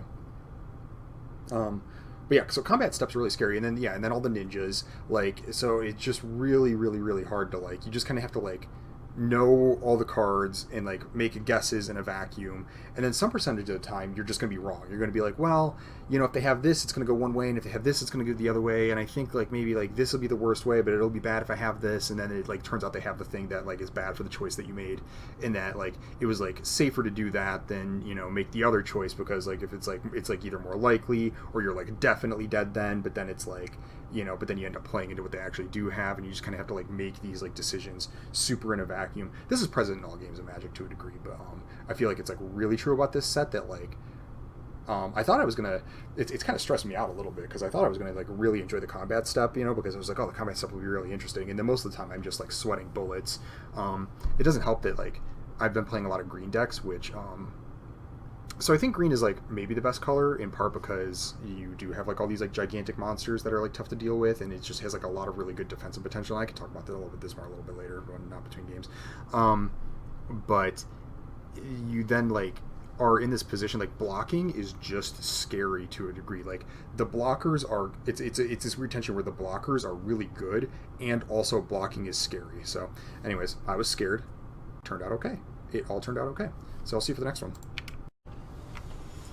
Okay, round 7. Oh, Kiora, what, girl? First time I've seen that one. I'm a Kiora fan. Yeah, I'll keep this hand. I almost was like, oh no, but then I saw I got the Sunblade Samurai, which makes this hand way better. I'll keep for sure.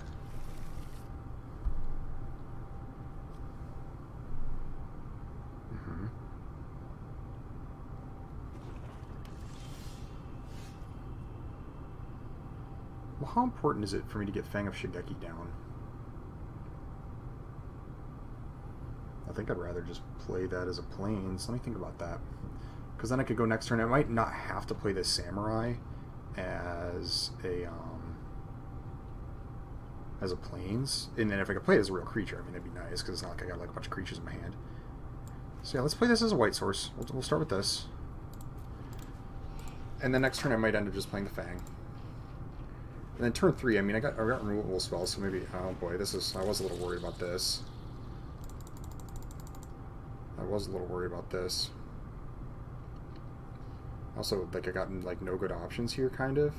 Well, I'm sort of glad I didn't play the Fang. I actually might discard it. I have 2 decent removal spells, a bunch of land that, like, allows me to get up to my, like, Mythic Dragon. Like, let's just discard this. Oh, that's a good draw. And then I'll channel this end of turn.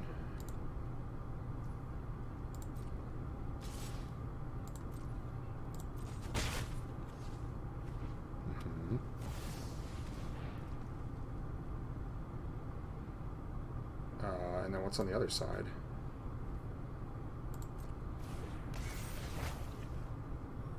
It's a 3/3.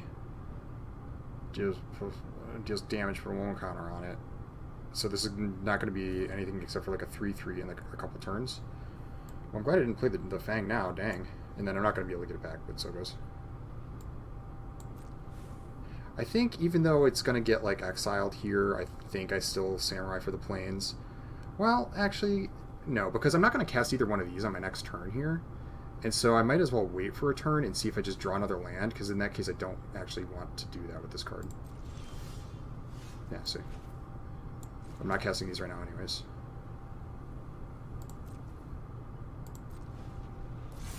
I might still end up doing it, because Besage you might need to end up killing this thing, but we'll see. This card's really bad, by the way.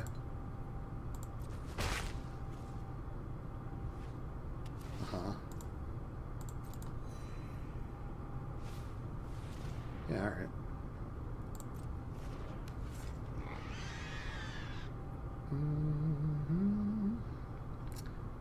I still kind of don't want to do it. Is it greedy? No. It all works out, gang. Alright, so this is just going to catch an arrest. That's fine.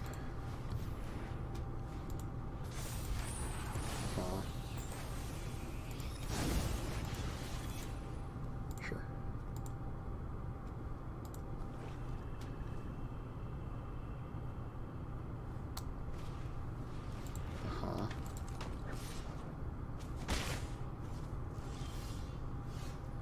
Right. So do I cast Sunblade Samurai, or do I just run out the AO? They have 1 card in hand. It's hard to imagine AO, like, actually biting it to whatever they have, but it could. It could. Alternatively, yeah, I could just play Sunblade Samurai. Kind of blocks just as well. And then, it's Vigilant. And then, if they do have a kill spell, they'll spend it on that, and then AO just gets to Reign Supreme. Let me think about that. I don't want to be too conservative here, especially because they only got the 1 hand card.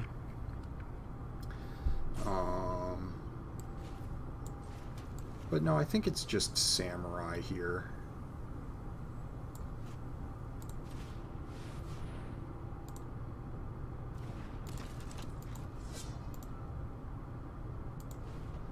I don't want AO to die while I don't have a board presence and I can't get like anything good out of it, you know?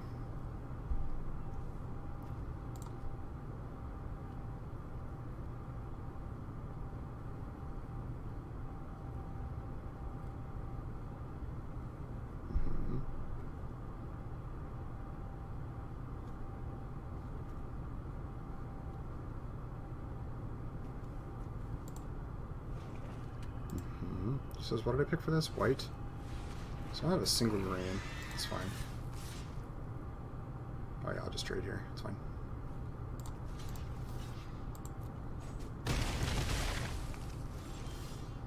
No, I got double green. Yeah, at this point I just play AO and call it good. Now they have to draw into something. Maybe they do, maybe they don't.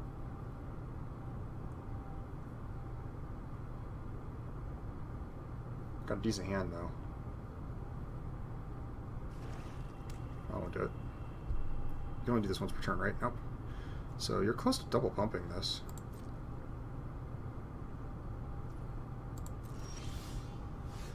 Well, that card is a little worse.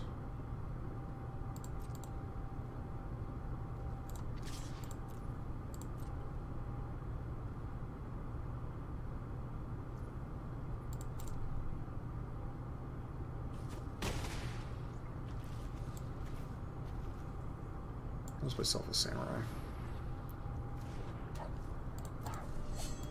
No, so if they draw a land, it's kind of annoying, but also not the end of the world. Oh, they did it.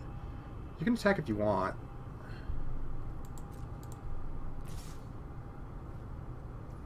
They double pump. They get deal 5. I'll go to 10.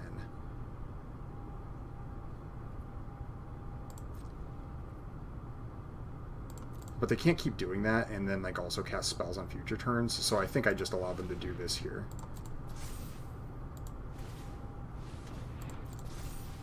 And like I said, I want a little bit more of a board before... there might come a time where I block with AO.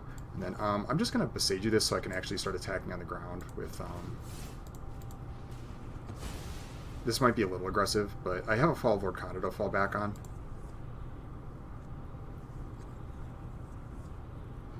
Okay, I got a mountain. Okay. Yeah. We all attack.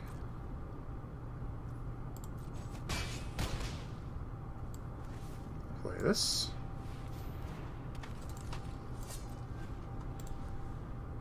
Here I might double block because then they have to double pump.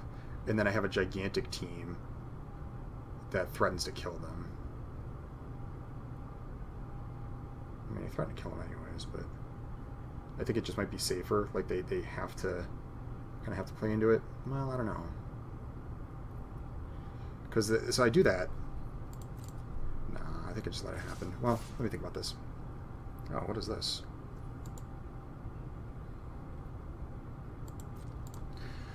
So maybe they drew like you are already dead. Because if I double block here, they could kill both, and so they double up here. I can just block with Narika. It's hard to imagine this going that wrong. Oh, actually...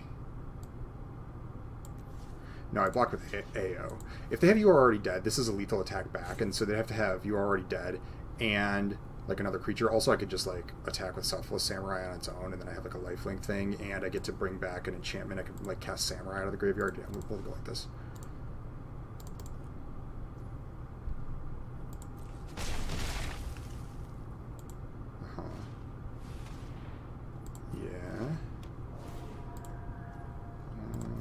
Okay.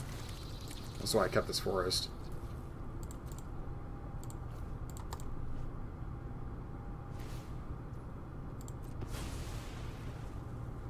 Go back in the graveyard, it does. Okay.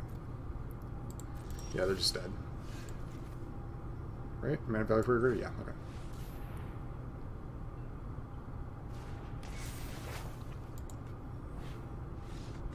Cool, we got there. It was weirdly scary. That's the most I've seen Inkrise Infiltrator do. I mean, it kind of worked out.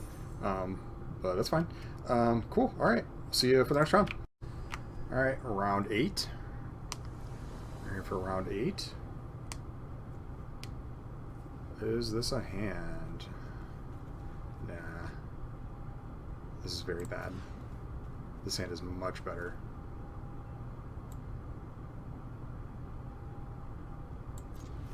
I guess Sky Turtle goes, but does it? I mean, it's like interaction and like a card draw. It's like kind of better than the Merge Keeper in a way. I mean, the Merge Keeper gives me something to play. No, I think Sky Turtle's gotta go. That's too much. Alright. This hand's bad. We might end it here. This hand's really bad. Especially when they just lead off on a record and a raid. Alright.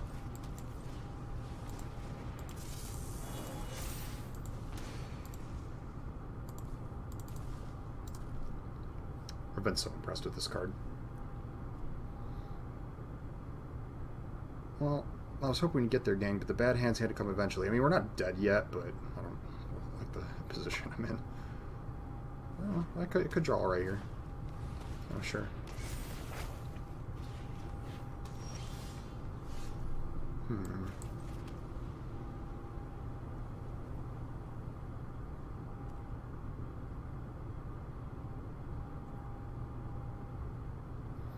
Yeah, I think well, we'll see. I think that this is going to get it repelled. Yeah.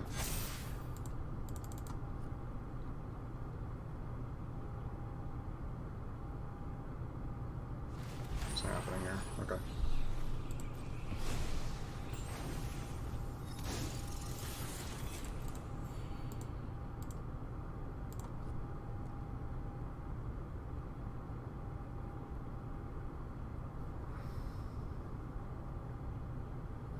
Question is, do I take 2 first and see what they cast? I don't think so.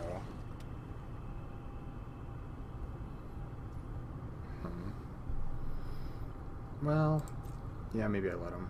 Well, they just skip. Oh no, they can't. They don't get to attack. Okay, that's right. Sure. That resolves.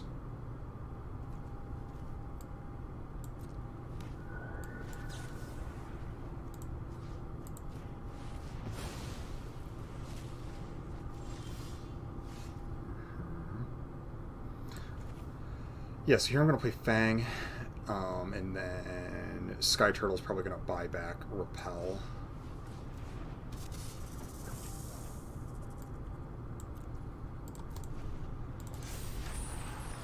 Hopefully I can get Tails going. That is a way I can get out from under this.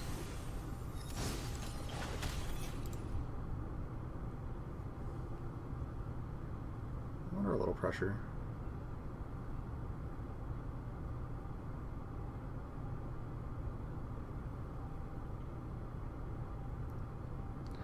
Alternatively, if they like go in hard on something, I mean, I'll take both.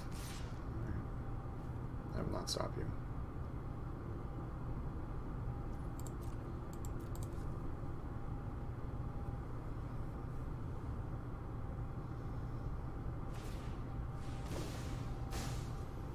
Do I bounce that?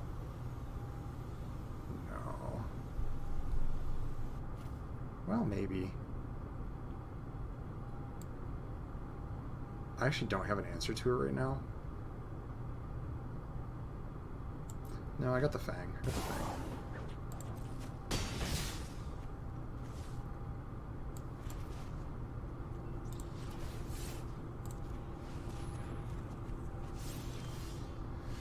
Not exactly what I was looking for.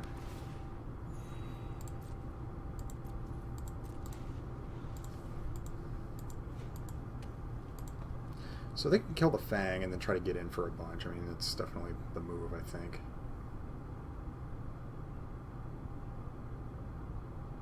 Master's Rebuke. That'd be brave. Oh, actually, no. The Repel of Vial actually stops this, too.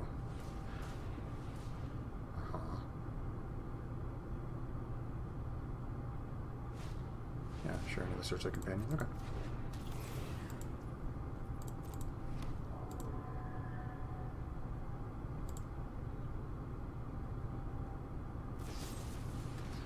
Assassin's Inc. Right. Okay. Yeah. Makes sense to me.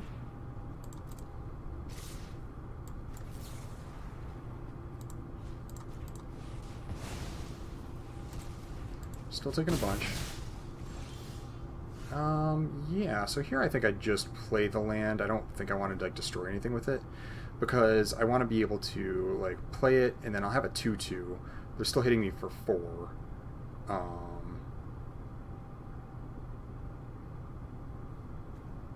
I don't think destroying anything here is like all that good compared to what else I can do. So yeah, I think I just play Beseiju. Play Tails. No attacks. I am in some amount of danger. By some amount of danger, I mean I really don't like my spot. But there are cards I can draw next turn that could improve my position, though. I'll take 4. Another ninja. Yeah. Alright, guys. Looks like it's 5 and 3. Disappointing.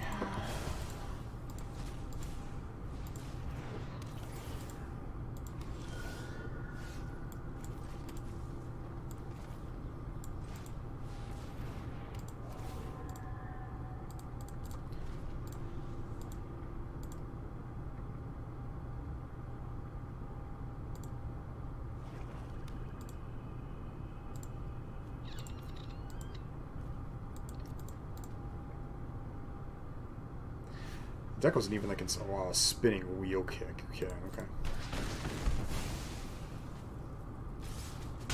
That's the game. Boy, dang. I had like a glimmer of hope that we were going to go all the way with this one. The hand was so bad, though. And that first hand was really bad, too. That's okay. That's alright. I saw the end in sight, but we could not get there. I think I used my resources alright. There wasn't a lot to be done, I don't think. Again, this card... I hate this card. it failed to impress me. Even in the boards where it was fine, there was like so many situations where it was just not incredible. I don't like it. Alright. I'll do a quick deck retrospective here. Could I have done anything different? I mean, I could have not played that other Merge Keeper and played something else, you know. It's just so awkward, so bad. Like Seven-Tailed Mentor would have been better in a lot of spots.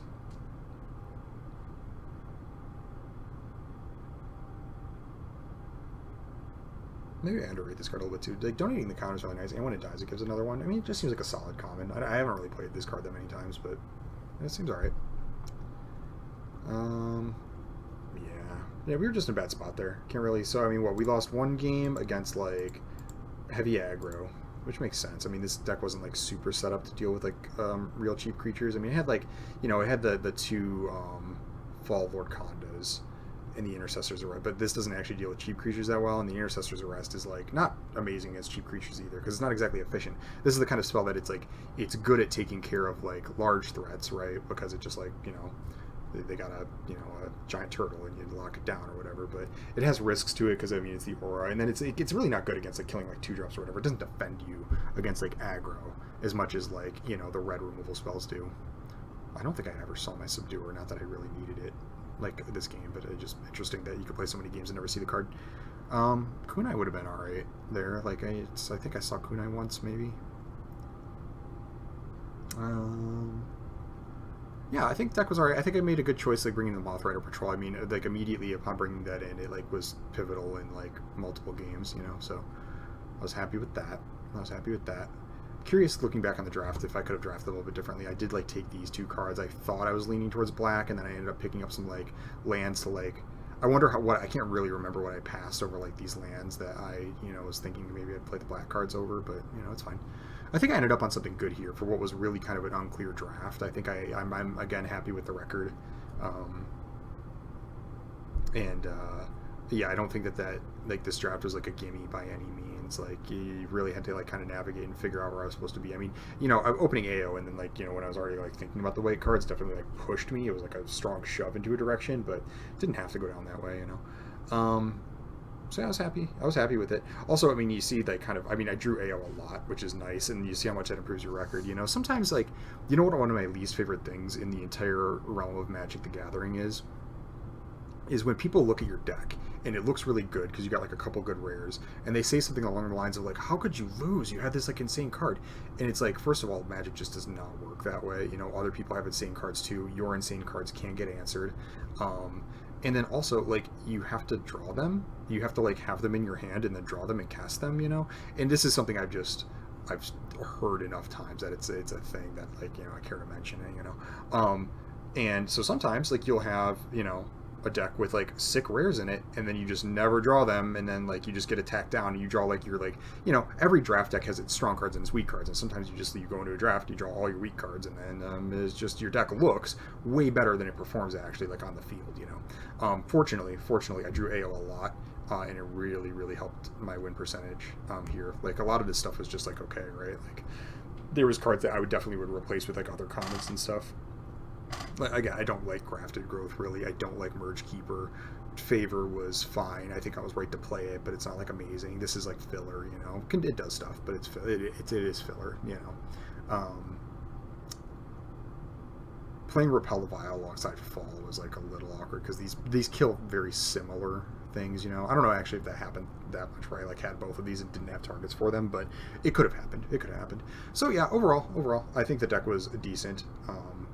Having Beseiju was nice. It never really came up, but like it was a land sometimes, and it did destroy things sometimes. So yeah, I like this card. Yeah. So let's open some packs.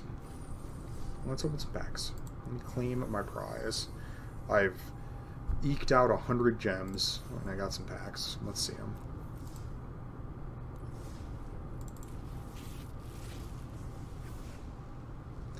Here, probably Master's Rebuke.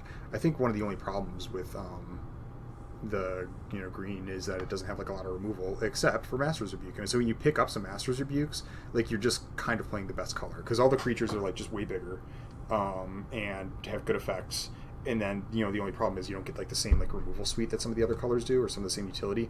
And then you get Master's Rebuke, and then you do. So I think that it's probably, but actually probably take Bankbuster. I mean, I'm talking about Rebuke, but this card, it's like just this like sweet draw engine that then like, part of the problem with this card is you have to like put a ton of mana into it for it to be a draw engine, but then at the end of that, it puts a quote-unquote free 4/4 into play and gives you a treasure so that you can like undo the mana deficit you created by drawing all of these cards, and it gives its own pilot to like, crew things with. And then even if they kill the Bankbuster, like you still have the pilot left behind. Like it just, part of the problem with like card draw spells, period, and then ones like this, or like Investigator's Journal had this problem in Crimson Vow, where it was like it's just such a huge mana sink. You're spending all of this mana to like not actually impact the board, and it's a really easy way to die, especially with something like that's true with any card draw spell. And then when you have to like to get all of the cards off of this, you have to put 8 mana into it over 4 turns. Like that's a lot, right?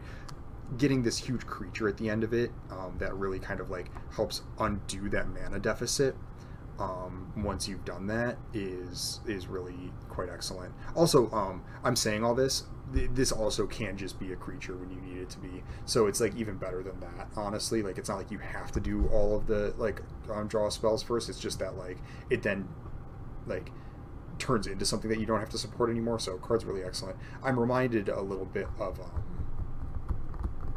it's not exactly the same, but the monument from Amonkhet, the Sphinx. You build it, it's a lot like that. What was that card called? I love that card. I don't know. Oh well. What about this one? All right, Mirror Box. I think I take Flame Discharge. This card is quite good. It really helps when you have the modified creatures. Just Blaze is not as good as it used to be. Also, the creatures get really big in this set, so like if this was a different set where the creatures on average are smaller, this card would be even better because like you don't have to worry about tapping that much. But sometimes this ends up being like a 5 or 6 mana removal spell, and like we typically don't play those, right? I mean, you do sometimes, but they're like low priority, but if you get the modified going, this changes because it turns into Shock plus, and so I think it's quite good. If it wasn't that, one of the green cards maybe. There's Thirst for Knowledge, but maybe I'm wrong to compare it with Thirst for Discovery, but Thirst for Discovery is way better. So if you're looking at this and thinking, oh, it's like Thirst for Discovery, this is definitely worse because you have to discard a real spell to it instead of like just your useless land, but I hope I'm not like underrating it too much based on compare. You know what I mean? Like I'm saying, like definitely don't compare them to the same, but I wonder if I'm overdoing it and like this card is actually still quite strong. But I don't know, it just also seems like just like a draw 2 that's maybe not even a draw 2 some of the time, depending on how hard you support it. I'm just not inclined to first pick it like I was like Thirst for Discovery is I guess what I'm getting at. I'm almost more inclined to like take like Harmonious Emergence or something, if it wasn't Flame Discharge. I like this card a lot, by the way. This is exactly what I was talking about, so Well, we'll do some more of these picks, and then I'll talk a little bit more about the green creatures. I just got a lot to say today, gang. I hope you're in for that. You know, feel free to skip around if you don't like listening to me like wax poetic on stuff. But boy, you know, I picked this one draft, and it's like I thought about getting there, but like, holy crap! Like, it's like so many 4 other artifact creatures in your vehicles. Like, it's so many, and this card is really bad until you get there. And then it like eats your entire board, and yeah, it turns into a really sweet creature. But it's like, say you do all that, and then you sacrifice your whole board, and then they bounce it, and then all you had this bad card, and then you spent a bunch of mana on it, and then you tapped your entire board for it, and then they're just like turtle bounce, you know, or like okay, or you know, there's also like there's cards that do deal with this at instant speed, you know, like well, actually, not a lot of the artifact like destruction spells are at instant speed that I can think of. But I mean, you could just get exiled. Like, you know, I don't know. Unless you pay this for 7, you already have the full board and pay this for 7. Your opponent sees this coming a mile away, right? So I just don't think it's good. If you do it though, send me a screenshot, man, because I'll be very proud of you. I'll be pretty like, you know, go Power Rangers, just like Zord them out, you know. I think I take Generous Visitor here. It's just the best card in the best color. Really kind of goes off. Creates insurmountable boards. I like it.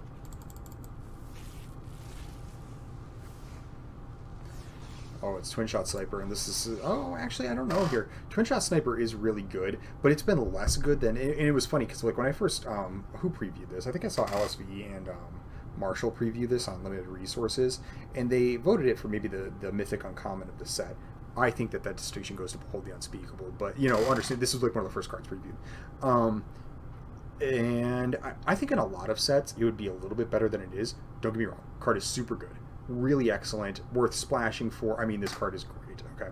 All I'm getting at is it's a little bit limited because the creatures do get a little bit bigger in this set than they might in, like, other sets. And so the deals, too.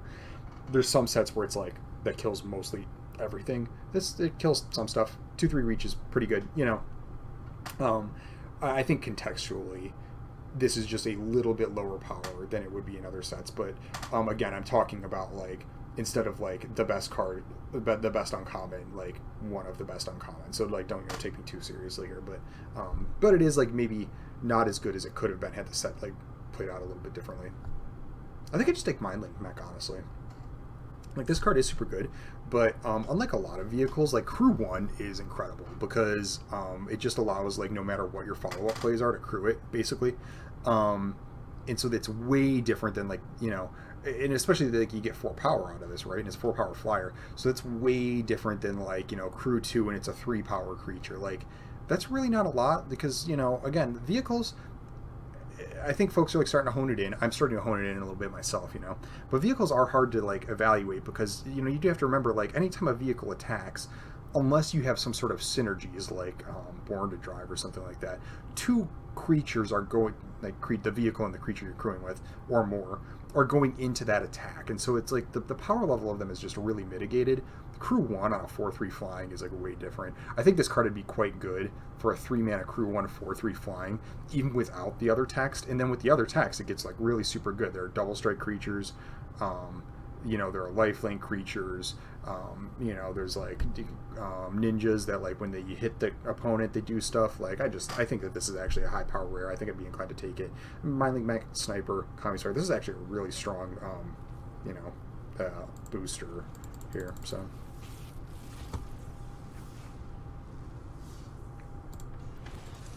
Well, I don't think it's Ryu. I don't think this card's good enough to pick a multicolor card first. It's decent. If you're really going off with it and you are red-white, like, seems really awesome, but I'm not interested in trying to... I don't even know how good that deck is. I've seen it do good things. I've seen, like, the Samurais individually do good things. I have yet to see, like, the Samurai deck where it's, like, you just, like, have all of these and you super Voltron on one creature. It's, like, usually, like, you have this and then, like, one of the +1/+1 Samurais, and so it's, like... you know, and then you attack with this one, and it gets +1/+1, and you get to use its ability, and like you stack like 2 of them together. Any more than that, it starts getting like a little egregious. I'm sure that the deck exists, like it does, but like I just haven't really seen it like come together where it's like just a whole crap ton of samurais, and it's like you create like one, you know, super samurai. He has all his buddies behind him cheering him on. You know, I haven't really seen that yet.